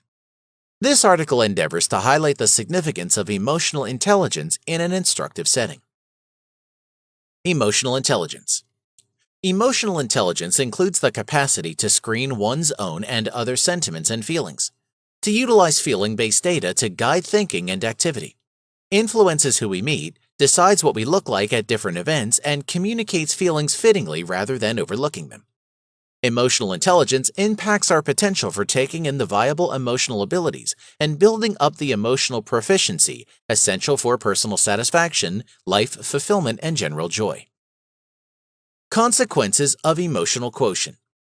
Results of low emotional quotient are outrage, frustration, emptiness, depression, disappointment, dejection, victimization, loneliness, dread, guilt, bitterness, instability, dissatisfaction, resentment, dependency, and stress. Positive results of emotional quotient are motivation, satisfaction, peace, self-esteem, thankfulness, freedom, desire, euphoria, friendship, fulfillment, awareness, joy, self-control, autonomy, happiness, balance, learned positive thinking, and better adapting to push. Dimensions of emotional intelligence. Emotional intelligence constitutes three psychological dimensions: emotional maturity, emotional competency, and emotional sensitivity. All the dimensions motivate an individual to truthfully recognize, honestly interpret, and handle with diplomacy dynamics of human behavior. Emotional competency constitutes the ability to prudently react to emotional jolts evoked by different circumstances. Having higher self-regard and idealism, handling emotional issues, for example dissatisfaction, clashes and feelings of inadequacy, getting a charge out of feelings, doing what succeeds, capacity to identify with others, emotional restraint, ability to maintain a strategic distance from emotional depletion, such as anxiety and burnout. Emotional maturity constitutes assessing feelings of oneself as well as other people, distinguishing and communicating sentiments, adjusting the condition of heart and psyche, versatility and adaptability, understanding others' perspective, helping others develop, deferring satisfaction of quick mental fulfillment. Emotional sensitivity constitutes understanding edge of emotional excitement, dealing with a quick environment, looking after affinity, congruity, and solace with others. Models of emotional intelligence, or EI. There are three primary models of EI: ability EI model, mixed models of EI, for the most part subsumed under trait EI, and trait EI model. Ability model. Solovey and Meyer characterized emotional intelligence as the ability to see feelings, coordinate feelings to encourage thought, understand feelings, and to direct feelings to advanced individual growth. The model claims that EI incorporates four sorts of capacities: perceiving feelings, the ability to identify and decode feelings in confrontations, pictures, voices, and social ancient rarities, including the ability to distinguish one's own feelings. Using feelings, the ability to bridle feelings to encourage different subjective exercises, for example, considering and critical thinking. The emotionally canny individual can underwrite completely upon his or her changing inclinations, keeping in mind the end goal to best fit the job that needs to be done. Understanding feelings, the ability to fathom feeling dialect and to acknowledge muddled connections among feelings. Managing feelings, the ability to control feelings in both ourselves and in others. Mixed models. The model presented by Daniel Goleman concentrates on EI as a wide cluster of capabilities and abilities that drive initiative performance. Goleman's model frameworks 5 principal EI builds. Self-mindfulness, the ability to know one's feelings, qualities, shortcomings, drives qualities and objectives, and perceives their effect on others while utilizing hunches to manage choices. Self-control includes controlling or diverting one's troublesome feelings and motivations and adjusting to evolving conditions. Social ability, overseeing connections to move individuals in the craved bearing. Empathy, considering other individuals' emotions, particularly when making choices. Motivation, being headed to accomplish for accomplishment. Goleman incorporates an arrangement of emotional skills inside every build of EI. Emotional skills are not inborn gifts, yet rather learned capacities that must be taken a shot at and can be produced to accomplish outstanding execution. Goleman places that people are conceived with a general emotional intelligence that decides their potential for learning emotional abilities. Trait EI model. Soviet-conceived British clinician Konstantin Vasily Petrides proposed a theoretical refinement between the ability-based model and a trait-based model of EI. Trait emotional intelligence alludes to an individual's self-view of their emotional capacities. Trait emotional intelligence ought to be researched inside an identity structure. Measuring emotional intelligence. Diverse models of EI have prompted the improvement of different instruments for the evaluation of the build. While some of these measures may intersect, most specialists concur that they tap distinctive development. Bar-on model of emotional social intelligence. Bar-on characterizes emotional intelligence as being worried about viably understanding oneself as well as other people, relating well to individuals, and adjusting to and adapting to the prompt surroundings to be more fruitful in managing ecological demands. The Bar-on emotional quotient stock, EQI, is a self-report measure of emotional intelligence created as a measure of emotionally and socially able conduct that gives an assessment of one's emotional and social intelligence. Ruve Bar-On's EQI. A self-report test intended to gauge abilities including mindfulness, stress resilience, critical thinking, and joy. As indicated by Bar-On, emotional intelligence is a variety of non-intellectual capacities, capabilities, and aptitudes that impact one's ability to succeed in adapting to ecological demands and weights. Multifaceted Emotional Intelligence Scale, MEIS. A test based on the ability in which people who take the test perform assignments intended to evaluate their ability to see, recognize, understand, and use feelings.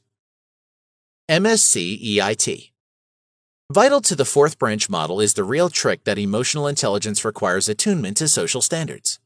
Henceforth, the MSc-EIT is scored in an agreement design, with higher scores demonstrating higher cover between an individual's answers and those given by an overall specimen of respondents. The MSc-EIT can likewise be master scored so that the measure of cover is computed between a person's answers and those given by a gathering of 21 feeling analysts. MSc-EIT is dissimilar to standard IQ tests in that its items don't have dispassionately redress reactions. Among different difficulties, the agreement scoring basis implies that it is difficult to make things that exclusive a minority of respondents can explain, on the grounds that, by definition, reactions are regarded emotionally astute just if most of the specimen has supported them. Trait Emotional Intelligence Poll. Trait Emotional Intelligence Questionnaire is particularly intended to measure the developed thoroughly and is accessible in numerous dialects. The test incorporates 15 subskills sorted out under 4 elements: well-being, emotionality, self-control, and sociability. The psychometric properties of the TEIQ were researched in a study on a French-talking populace, wherein it was accounted for that the scores were all around regularly conveyed and dependable. Emotional Competence Inventory, ECI. In view of a more seasoned instrument known as the Self-Assessment Questionnaire, the ECI includes having individuals who know the singular offer appraisals of that individual's capacities on various distinctive emotional abilities. Emotional fitness is what results and upgrades our own social and expert execution, and what at last helps us accomplish a, generally speaking, increment in our personal satisfaction. Such abilities incorporate the advancement of the accompanying self, social, relational awareness and capability, and self, social, relational management and competence. Measurement of the Emotional Competencies Goleman Model. 2 estimation devices depend on the Goleman Model: the Emotional Competency Inventory, ECI, which was made in 1999, and the Emotional and Social Competency Inventory, ESCI, which was made in 2007. The Emotional Intelligence Appraisal, which was made in 2001 and which can be taken as a self-report, then again 360-degree appraisal. Expanding upon and coordinating a lot of research, Goleman in 1998 displayed a model of emotional intelligence with 25 skills exhibited in 5 groupings. They were A. The Self-Mindfulness Cluster, including emotional awareness, accurate self-assessment, and self-certainty. B. The Self-Direction Cluster, including self-control, reliability, conscientiousness, adaptability, and innovation. C. The Motivational Cluster, including accomplishment, drive, commitment, initiative, and optimism. D. The Empathy Cluster, including understanding others, developing others, service introduction, leveraging diversity, and political awareness. E. The Social Skills Cluster, including influence, correspondence, conflict management, initiative, change catalyst, building bonds, collaboration and cooperation, and group capabilities. The skills work together in a coordinated style, shaping a significant example of capacities that encourages effective execution in a given part or occupation. Each skill viewpoint is depicted in subtle element beneath. Individual competence. Mindfulness. Emotional self-awareness. People who are emotionally mindful know which feeling they are encountering at any given moment. They perceive the relationship between their own contemplations and emotions and know about their convictions, qualities, and objectives. Exact self-evaluation. People who precisely assess themselves know about their qualities, additionally perceive and acknowledge their shortcomings. They are interested in continuous development and improvement by gaining from their encounters. Self-assurance. These sort of individuals are confident and know their self-esteem. They present themselves and their perspectives practically and capably. They consciously stand up for their perspectives. They settle on choices and catch up with suitable activity. They are open and give quality to others' conclusions. Social competence. Social awareness. Compassion. This kind of individual is delicate and understands others. They tune in successfully and consciously and are mindful of others' nonverbal communication, emotional signs, sentiments, needs, and viewpoints. Supporting others. This kind of individuals bolster others to develop and flourish by concentrating on their qualities. They endeavor to fortify the positive parts of others rather than concentrating on the negatives. They recognize and value others for their commitment and behavior. They try to create and upgrade connections. They esteem assorted qualities and contrasts and view them as conceivable outcomes. Social management. Struggle resolution and communication. This sort of individuals adequately concentrates on recognizing positive arrangements. They are open to exchange and talk. They are real and viable in correspondence. They are sympathetic and deal with their feelings properly. They are direct and open to input, deferential audience members, and assume liability for adding to both the making of a breakdown and to landing at an ideal determination of any such breakdown. Instrumental in managing positive change. These sort of individuals are arranged toward recognizing the constructive parts of a man, on the other hand, a circumstance. They expand on qualities and abstain from accusing, judging, and scrutinizing. They step up with regards to recognizing the change essential towards the accomplishment of craved positive results. Role of emotional intelligence in instructing and learning. Feelings can possibly invigorate students' reasoning. Feelings can meddle with learning in a few ways. Feelings can make uneasiness in students, especially about scholastics. Feelings can restrict the limit to adjust emotional issues with scholastics. At the point when the feelings are elevated, scholarly assets are utilized. Teachers can make an emotionally safe classroom environment by giving focused on positive input and effective components of work in conjunction with recommendations for change. Positive students inviting classrooms have numerous methods for recognizing students' abilities. Activity plan for better classroom administration. Number 1, watch classroom all in all.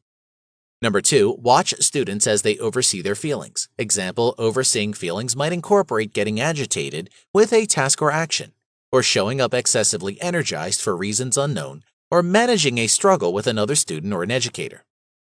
Number 3, pick a particular student or occurrence. Watch particular points of interest in the recognized component. Number 4, watch the component with a core interest in emotional sensitivity, emotional maturity, and emotional fitness. Number 5, dissect the accompanying perspectives. How the picked student could be portrayed emotionally. How did these feelings influence his connections in the organization and his ability to do profitable scholastic work? In what ways was he upheld by his instructors or companions? What sort of issues or concerns might he convey to the classroom? Number 6, record the perception. Number 7, build up an activity arrangement. Outline plan to obviously address standards for an emotionally protected and strong classroom. The activity arrangement ought to give accentuation not just in conferring data, be that as it may, likewise esteeming feelings of the student. Emotional intelligence is the ability of an individual to properly and conveniently react to an immeasurable assortment of emotional boosts being evoked from the internal identity and prompt environment. Emotional intelligence inspires a person to perceive honestly, decipher sincerely, and handle thoughtfully progression of human conduct.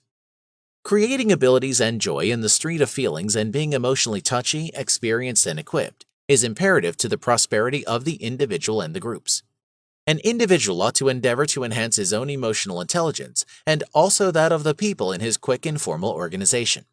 An instructor should make an emotionally safe classroom environment by giving focused, positive criticism on fruitful components of work in conjunction with proposals for change. Chapter 12, Emotional Intelligence and Social Skills. Social abilities is an extremely expansive term, yet it is additionally utilized particularly as a part of the connection of emotional intelligence. In emotional intelligence, the term social abilities alludes to the aptitudes expected to handle and impact other individuals' feelings viably. This may seem like control, However, it can really be as basic as understanding that smiling at individuals makes them smile back, and can along these lines make them feel substantially more positive. Social aptitudes can in this way be considered as the last bit of the emotional intelligence jigsaw. Emotional intelligence begins with understanding your own particular feelings, mindfulness, then having the capacity to oversee them, self-control, and utilize them to accomplish your objectives, self-inspiration. When you can understand and oversee yourself, then you begin to understand the feelings and sentiments of others, sympathy, and at long last to impact them, social aptitudes. The term social abilities covers an extensive variety of aptitudes. Social abilities in the emotional intelligence sense include influence and influencing skills, peacemaking skills, change management skills, coordinated effort and cooperation, teamworking skills. Approaches to influence and persuade. Pestering. We as a whole know individuals who plan to influence by talking continually. They assume they can pound others into accommodation by just repeating their perspective continually. This fundamentally is bothering, and it does work some of the time obviously on the grounds that their partners or family give in exclusively to get some peace. Be that as it may, when in doubt, others convinced along these lines most likely haven't got tied up with the thought and are not dedicated to it. This implies when difficult situation arises, the thought could without much of a stretch simply shrivel and bite the dust. A better way. The holy grail of influence then is to motivate others to become tied up with the thought and need to do it your way. And the most ideal method for doing that is in a way that others don't take note. Be that as it may, how? Hindrances to successful persuasion. One approach to consider what works in convincing others is to think about what doesn't work first. In his book Persuasion IQ, Kurt Mortensen records 10 deterrents to effective influence. Number 1, believing that you are preferable at influence over you are, and in this way neglecting to sharpen your aptitudes. Rather, take a long hard look at yourself and see where your aptitudes should be moved forward. Number 2, making a decent attempt to influence. Appearing to be excessively sharp likely puts individuals off speedier than whatever else. Number 3, neglecting to invest the exertion required to get what you need. Nothing or possibly very little is free in this world. Number 4, talking excessively. Stop and simply listen to the general population you have to convince. Number 5, giving a lot of data, which just befuddles individuals and makes them think you are attempting to visually impair them with science. What, they ask, would you say you are not letting them know? Number 6, getting urgent. Like deception, individuals can spot dread at a separation and don't care for it. Number 7, fearing dismissal. This can even prevent individuals from attempting to influence in compelling cases. Number 8, not being readied. You can wing it unfailingly. Your group of onlookers will see through you and will feel that you esteem your time more than theirs. Number 9, making presumptions about your group of onlookers and afterward not being set up to reassess when new confirmation develops. Number 10, overlooking the entire discussion is imperative. You have to take part in keeping in mind the end goal to induce right from the earliest starting point. Communication skills. Being ready to impart inadequately is the most essential of all life aptitudes. Correspondence is essentially the demonstration of exchanging data starting with one place then on to the next, whether this be vocally, utilizing voice, composed, utilizing printed or advanced material, for example books, magazines, sites, or messages, outwardly, utilizing logos, maps, outlines, or charts, or non-verbally, utilizing nonverbal communication, motions, and the tone and pitch of your voice.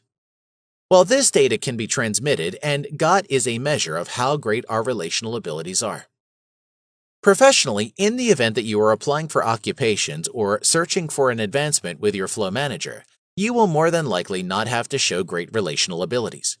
For instance, the capacity to talk fittingly with a wide assortment of individuals while keeping up great eye contact, exhibit a changed vocabulary, and tailor your dialect to your gathering of people.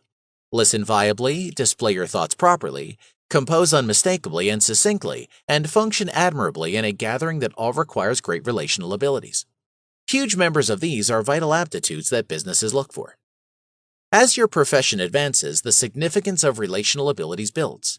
The capacity to talk, tune, being referred to and compose with clarity and brevity are fundamental for most chiefs and pioneers. Interpersonal communication skills. Listening is a key interpersonal correspondence ability. When we convey and invest 45% of our energy tuning in.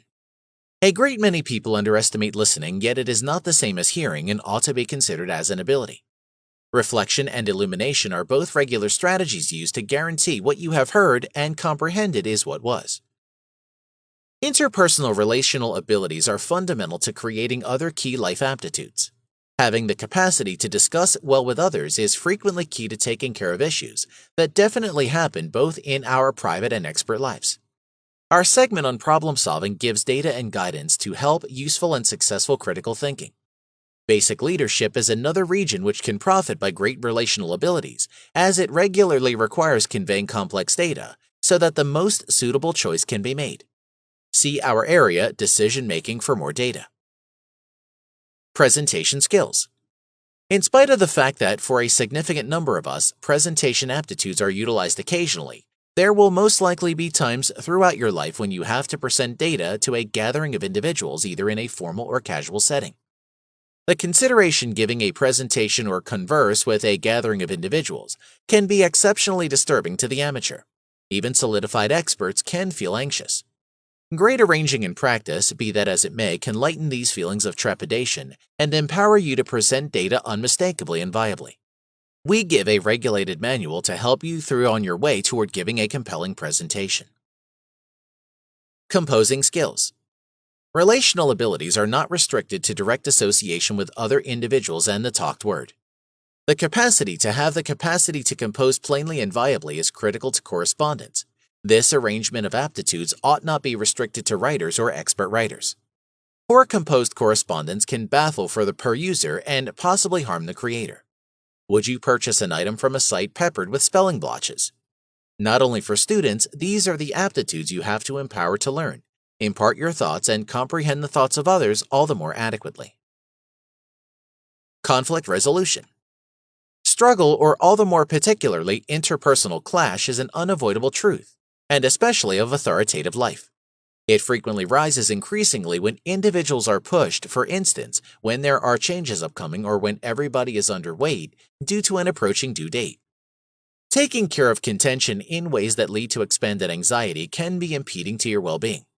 Poor peace promotion can prompt higher creation of anxiety hormones cortisol, furthermore causing solidifying of the supply routes, prompting expanding danger of heart assaults and hypertension.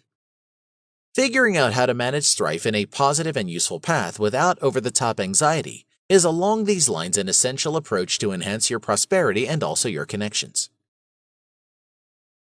What is conflict? Interpersonal clash can be characterized as a communicated battle between no less than two associated parties who see inconsistent objectives, rare assets, and obstruction from the other party in accomplishing their objectives. Unpicking this a bit, it implies that for a contradiction to wind up a contention, there should be some component of correspondence, a mutual understanding that there is a contradiction. The prosperity of the general population included need to rely upon each other somehow. This doesn't imply that they need to have square with force. A director and subordinate can be similarly as reliant as a wedded couple. Each sees alternate as meddling with the accomplishment of their objectives. Sorts of conflict. There are three sorts of contention: personal or social clashes, instrumental clashes, and irreconcilable circumstances. Individual or social clashes are more often than not about personality or mental self-portrait, or critical parts of a relationship. For example, devotion, break of certainty, saw disloyalty, or absence of admiration. Instrumental clashes are about objectives, structures, methodology, and means, something genuinely unmistakable and basic inside the association for a person. Irreconcilable circumstances concern the routes in which the method for accomplishing objectives are dispersed, for example, time, cash, space, and staff. They may likewise be about variables identified with these, for example, relative significance or information and mastery. A case would be a couple differing about whether to spend a reward on an occasion or to repair the rooftop. 5 strategies for dealing with conflict. Number 1, compete or fight. This is the exemplary win-lose circumstance where the quality and force of one individual wins the contention. Number 2, collaboration. This is the perfect result, a win-win circumstance. Number 3, compromise or negotiation. This is liable to bring about a superior result than win-lose, yet it's not exactly win-win. Number 4, denial or avoidance. This is the place everybody imagines there is no issue. Number 5, smoothing over the problem. At first glance, congruity is kept up, yet underneath there is still clash. These 5 practices can be appeared as far as harmony between sympathy towards self and sympathy toward others. Mediation skills. Intercession is the inclusion of a fair-minded outsider to backing and help those included in a contention discover a determination. Intercession, whether formal or casual, can frequently unravel clashes that have gone past the transaction stage. Intervention includes willful investment, up-close and personal dialogues between the gatherings in struggle, a fair-minded middle person with no basic leadership power who helps those included to see others' perspectives and go to an understanding, square with open doors for all members to talk and clarify their point of view, all significant data being shared, a mutual understanding between the gatherings. Intercession is the association of a fair-minded outsider to backing and help those included in a contention to discover a determination. The key contrast among transaction and intervention is that in an arrangement, the gatherings included work out of their own particular ascension. In an intervention, they host the backing of the third gathering, the arbiter, to help them go into an ascension. Intervention, whether formal or casual, can frequently tackle clashes that have gone past the transaction stage. The mediation process. Albeit each contention and each intercession procedure will be marginally distinctive, there are various strides which you should consider for each situation and focuses to consider. Number 1, preparation. You should lay out the guidelines for the intercession procedure. Typically, some fundamental guidelines of correspondence and secrecy will be crucial, yet there may likewise be others apropos to that circumstance. You may likewise wish to set out the go-between's part, to be fair and help the gatherings to achieve their answer. Additionally, to shield the gatherings from each other if important. Number 2, reconstructing and understanding the conflict. Your assignment at this stage is to listen to the members' stories, whether together or independently, and elucidate what they need to accomplish from the procedure. It can likewise be useful in this phase to name the feelings that members are feeling to demonstrate that they have been perceived and caught on. Number 3, defining points of agreement and dispute. Amid this stage, your part is to help the members to move towards a position where they begin to see each other's perspective and can then start to determine a common issue. One approach to doing this is to consider it as moving from an emphasis on the past to one on what's to come. It can likewise be useful to utilize rewording and synopsis in impartial terms to help the members distinguish regions of ascension and to check understanding. It's to a great degree capable of reflecting emotions back to the members, as it shows both that they have been listened to. Number 4, creating options for agreement. A valuable beginning stage for this stage is to recognize the least difficult zone, or the one on which there is most understanding, and propose determining that to begin with to give a fast win. Your part here is to essentially ensure that all members are similarly required in producing alternatives and creating assessment criteria, and that they cover all parts of the issue. Ensure that you are mirroring their assessments and not your own, but rather you can bring up linkages amongst alternatives and/or issues. Number 5, developing an agreement. Like destinations, an ascension ought to be SMART, that is, specific, measurable, attainable, realistic, and time-bound. You can help members accomplish this by recording the proposition in an unbiased dialect and understanding it back to them, recording singular focuses so that they are clear and caught on, illuminating any broader ambiguous focuses, for instance by requesting that the members concur concrete behavioral changes with due dates for accomplishment. Condense progress and next strides, including setting a due date for any future gatherings and recognizing any outstanding zones of trouble and choices for their determination. Being certain about advancement and the way that everybody has stayed locked in. Guaranteeing both sides' consent to the arrangement without even a moment's pause, and close the meeting once understanding is come to. Abilities mediators need. A go-between requires a scope of abilities including dynamic listening abilities, addressing and clearing up abilities to handle both the truths and the regions of contention, passionate knowledge to comprehend the basic feelings, sympathy to help every gathering to remain in each other's shoes and see each other's perspective. Maybe in particular, a middle person must not favor one side or be seen to act unjustifiably. You will in this manner need to recognize focuses made by both sides and invest meeting energy with every individual or on their issues. It's never going to assist you to call attention to that somebody is being outlandish. Leadership skills. The capacity to lead successfully depends on various key abilities. These aptitudes are very looked for after by managers as they include managing individuals so as to rouse enthuse and construct regard. Two queries which are regularly made are, number 1, what precisely is a pioneer? Number 2, how is being a pioneer unique in relation to being a supervisor? Numerous individuals likewise think about whether authority can be truly educated. Individuals with personal stakes are persuaded that it can. Numerous effective pioneers, notwithstanding, have never had the benefit of any formal training or instruction. For them, being a leader is a way of looking at things, and it is their individuality and attributes that make them effective pioneers. Distinctive initiative styles are fitting for various individuals and diverse conditions, and the best pioneers figure out how to utilize them all.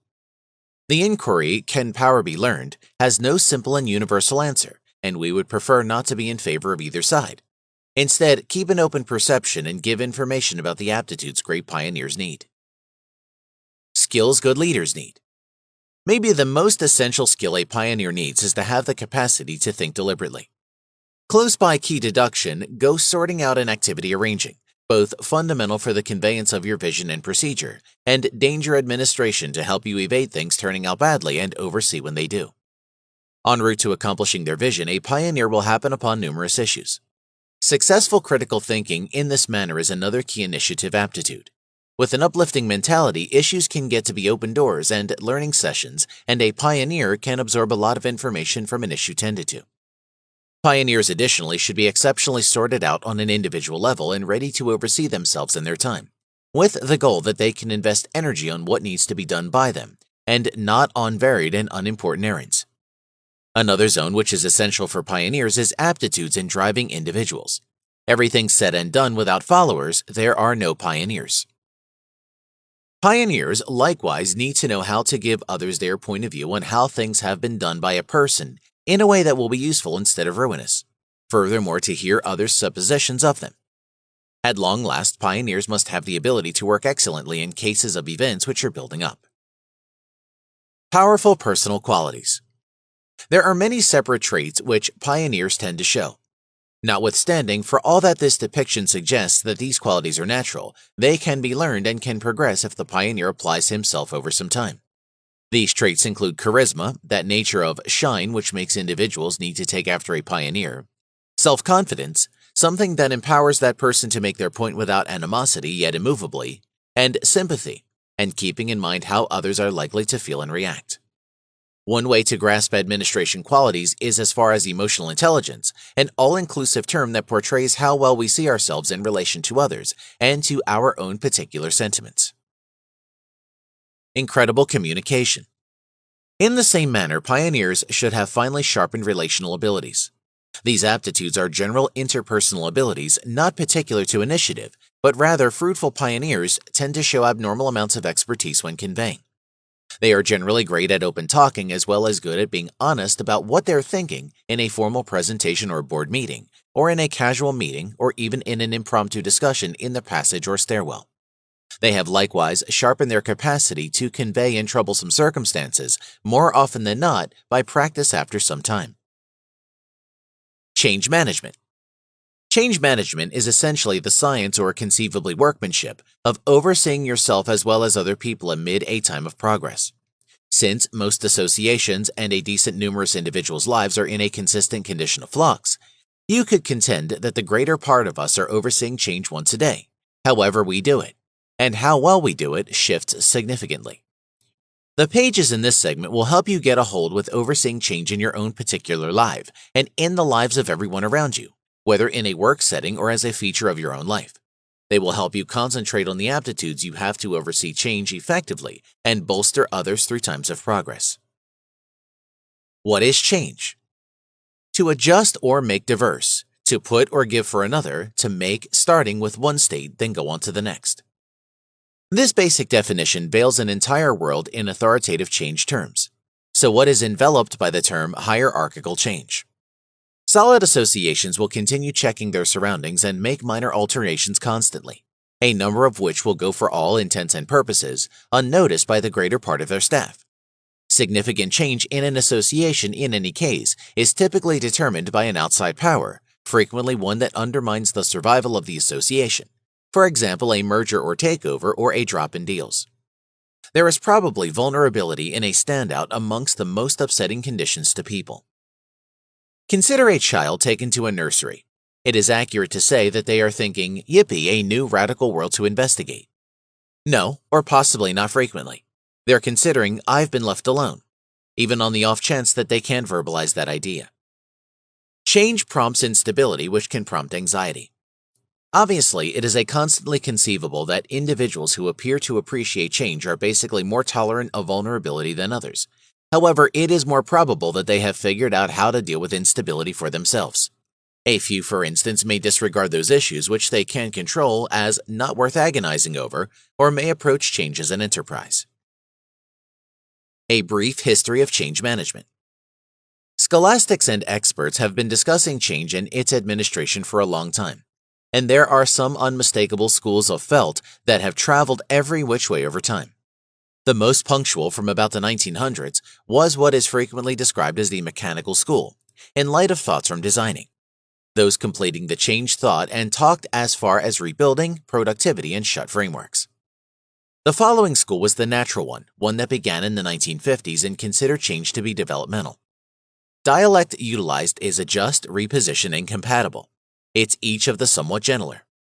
With the advent of the 1980s came the interpretive school, which depended on psychological models and searched for frameworks that created meaning. Cotter's models of change. Number 1, unfreeze, change, refreeze. This model chips away at the premise that you need to drive change by making criticalness towards it before you can make a dream for change, and drive the association towards that through fleeting fast wins. When you have accomplished your vision, you can combine and systematize your progressions. Number 2, the 8-step model. This is an impressively more itemized model of progress along fundamentally the same lines as, which has 8 stages instead of 3. Increment earnestness, construct the managing group, get the right vision, convey for purchase in, engage activity, make fleeting wins, try not to ease up, make it stick. Right now, we do appear to live in a quick evolving world, which is the reason in the 1990s, change administration scholastics brought many-sided quality hypothesis into the condition. They began to discuss dynamic or complex versatile frameworks and disorder considering. The popular expressions were take an interest and restore. Driving and implementing change. It will be clear from this that overseeing change is not a straightforward operation. Then again, it is an exceptionally human procedure requiring human abilities. Great change supervisors and pioneers require fundamentally to be great at drawing in with individuals, with great empathy and brilliant communication skills. They should be great at persuading others and have exceptionally compelling emotional intelligence, specifically a decent comprehension of themselves and solid flexibility. On the off chance that we consider the styles of pioneer who are prone to be great at driving change, they are liable to be definitive if a dream is required in a Cotter-style change process, and affiliative or majority role to include others in a change that is more consistent condition of flux or change. Encountering change. The other part of overseeing change is the means by which you and by acknowledge and adjust to change. The individuals who are great at reacting to change have a tendency to be those with great key intuition abilities, who can perceive how they fit into the association's technique or how this change or that fits into their own or authoritative procedures. The individuals who think that it's difficult to adjust to change may oppose it. There is extensive examination on comprehension and defeating imperviousness to change. Building rapport. Rapport is a condition of agreeable comprehension with another individual or gathering that empowers more noteworthy and less demanding correspondence. As it were, affinity is getting on well with someone else or a gathering of individuals by having things in like manner. This makes the correspondence procedure less demanding and normally more compelling. This page analyzes affinity and how it can be assembled, particularly when meeting new individuals. Affinity is critical in both our expert and individual lives. Managers will probably utilize some individual who they accept will get on well with their present staff. Individual connections are simpler to make and create when there is a nearer association and comprehension between the gatherings included, i.e., there is more noteworthy compatibility. For some, beginning a discussion with an outsider is a distressing occasion. We can be lost for words, ungainly with our nonverbal communication and quirks. Making affinity toward the start of a discussion with another person will frequently make the result of the discussion more constructive. However unpleasant and/or apprehensive you may feel, the primary thing you have to do is to attempt to unwind and try to avoid panic. By diminishing the strain in the circumstance, correspondence gets to be less demanding and affinity develops. Break the ice. At the point when meeting some individual, interestingly, some straightforward tips will help you lessen the strain in the circumstance, empowering both sides to feel more casual and hence convey all the more viably. Use non-debilitating and safe themes for starting a casual conversation. Discuss set-up shared encounters, the climate, how you flew out to where you are. Abstain from speaking a lot about yourself and abstain from getting more information about the other individual. Perceive how to be polite for more thoughts. Attempt to infuse a component of amusingness. Giggling together makes agreement. Make a joke about yourself or the circumstance or conditions. You are yet to abstain from making jokes about other individuals. Demonstrate some compassion. Show that you can see the other individual's perspective. Keep in mind compatibility is about discovering similitudes and be on the same wavelength as another person. So being empathic will accomplish this. Nonverbal rapport building. Albeit starting discussions can help us to unwind, most affinity building happens without words and through nonverbal correspondence channels. We make and keep up affinity intuitively through coordinating nonverbal signs including body situating, body developments, eye contact, outward appearances, and manner of speaking with the other individual. We make compatibility instinctually. It is our characteristic resistance from strife, which the greater part of us will make a decent attempt to stay away from more often than not. On the off chance that there is a crisscross between what we are stating verbally and what our nonverbal communication is stating, then the individual we are speaking with will trust the nonverbal communication. Building compatibility along these lines starts with showing fitting nonverbal communication, being inviting, casual, and open. The way we utilize our voice is additionally vital in creating affinity. When we are anxious or tense, we tend to talk all the more rapidly. This, thus, can make you sound more tense and pushed. We can shift our voices, pitch, volume, and pace and approaches to make what we are stating all the more intriguing, additionally to seem to be more casual, open, and inviting. Take a stab at bringing down your tone. Talk all the more gradually and delicately. This will help you create affinity all the more effectively. Supportive rapport-building behaviors. On the off chance that you are sitting, then incline forward towards the individual you are conversing with hands open and arms and legs uncrossed. This is open nonverbal communication and will help you and the individual you are conversing with feel more casual. Look at the other individual for roughly 60% of the time. Make a lot of eye contact, yet be mindful so as not to make them feel uncomfortable. When turning in, gesture and make empowering sounds and motions. Grin. Utilize the other individual's name right on time in the discussion. This is seen as respectful as well as strengthen the name in your brain so you are less inclined to overlook it. Discuss things that allude back to what the other individual has said. Discover joins between regular encounters. At the point when in occurrence with the other individual, transparently say as much and say why. Expand on the other individual's thoughts. Be non-judgmental towards the other individual. Relinquish generalizations and any assumptions you may have about the individual. On the off chance that you need to differ with the other individual, give the reasons first, then say why you oppose the idea. Concede when you don't have the foggiest idea about the answer or have committed an error. Being straightforward is dependably the best strategy. Recognizing slip-ups will assemble trust. Offer a compliment, maintain a strategic distance and feedback, and be considerate. Conclusion. Emotional intelligence is as important, if not more important, than intelligence. There is really no point of having great intelligence but not having the ability to effectively get your messages, ideas, and opinions across to others. Without emotional intelligence, even the most intelligent person will not possess the ability to effectively lead others towards a common goal. If emotional intelligence did not exist, the world would certainly be a much more complicated, confusing, and violent world than it is at present. Emotional intelligence allows people to develop skills to effectively manage their emotions and control how they react emotionally and sometimes physically to situations. The ability to listen, understand, and appreciate the opinions of others is what allows people to effectively work together in team situations and reach common goals. Emotional intelligence is not something that we automatically acquire at birth. It needs to be instilled from the time of birth so that you are able to practice and learn the skills effectively enough within a safe and loving environment around people that you trust completely, your parents. Your parents will be giving you the greatest gift by teaching you these principles. They will be giving you the ability to achieve whatever goals you wish and to achieve them with the respect and trust of your peers. There are, of course, many factors that can influence the ability to learn these skills and the way in which we learn them as well as how quickly we master them. Emotional intelligence is not something that is learned overnight, and you will spend your entire lifetime improving and elevating your emotional intelligence, and as you do so, you will receive great success. Emotional intelligence affords you the opportunity to really take the time to get to know yourself as well as your colleagues, family members, and your significant other. By doing this, you are able to improve your communication and relationships and enjoy happy, healthy partnerships where each of you has empathy for the other and respect grows into trust. We need to realize that although instilling of these lessons and skills begins in the home, the education system needs to follow suit and place importance on developing and increasing emotional intelligence in students.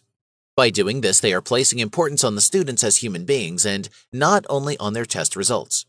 A better understanding of each other and communication between students will result in less aggression and frustration, and you will see a reduction in school-related violence. The environment as a whole will become more productive. We as individuals need to take the time to know ourselves so that others may know us. We need to look within and ensure that we truly want to portray and who we really are is not just a result of pressure from environmental factors, but is in fact who we are. Do something you are passionate about as passion drives success and the willingness to do whatever it takes to get a team to work together effectively to reach the desired goal. Use techniques to maintain a calm approach in the face of stressful events and practice these techniques daily. Remember, Rome wasn't built in a day. You will see small changes every day, so keep at it, and you will get to where you want to go. Emotional intelligence is what we all should be aiming for. I hope that this book has been insightful and that it sets you all on a path to emotional intelligence and to be respecting others as you would have them respect you. Realize that working together effectively is often the only way to reach a personal goal.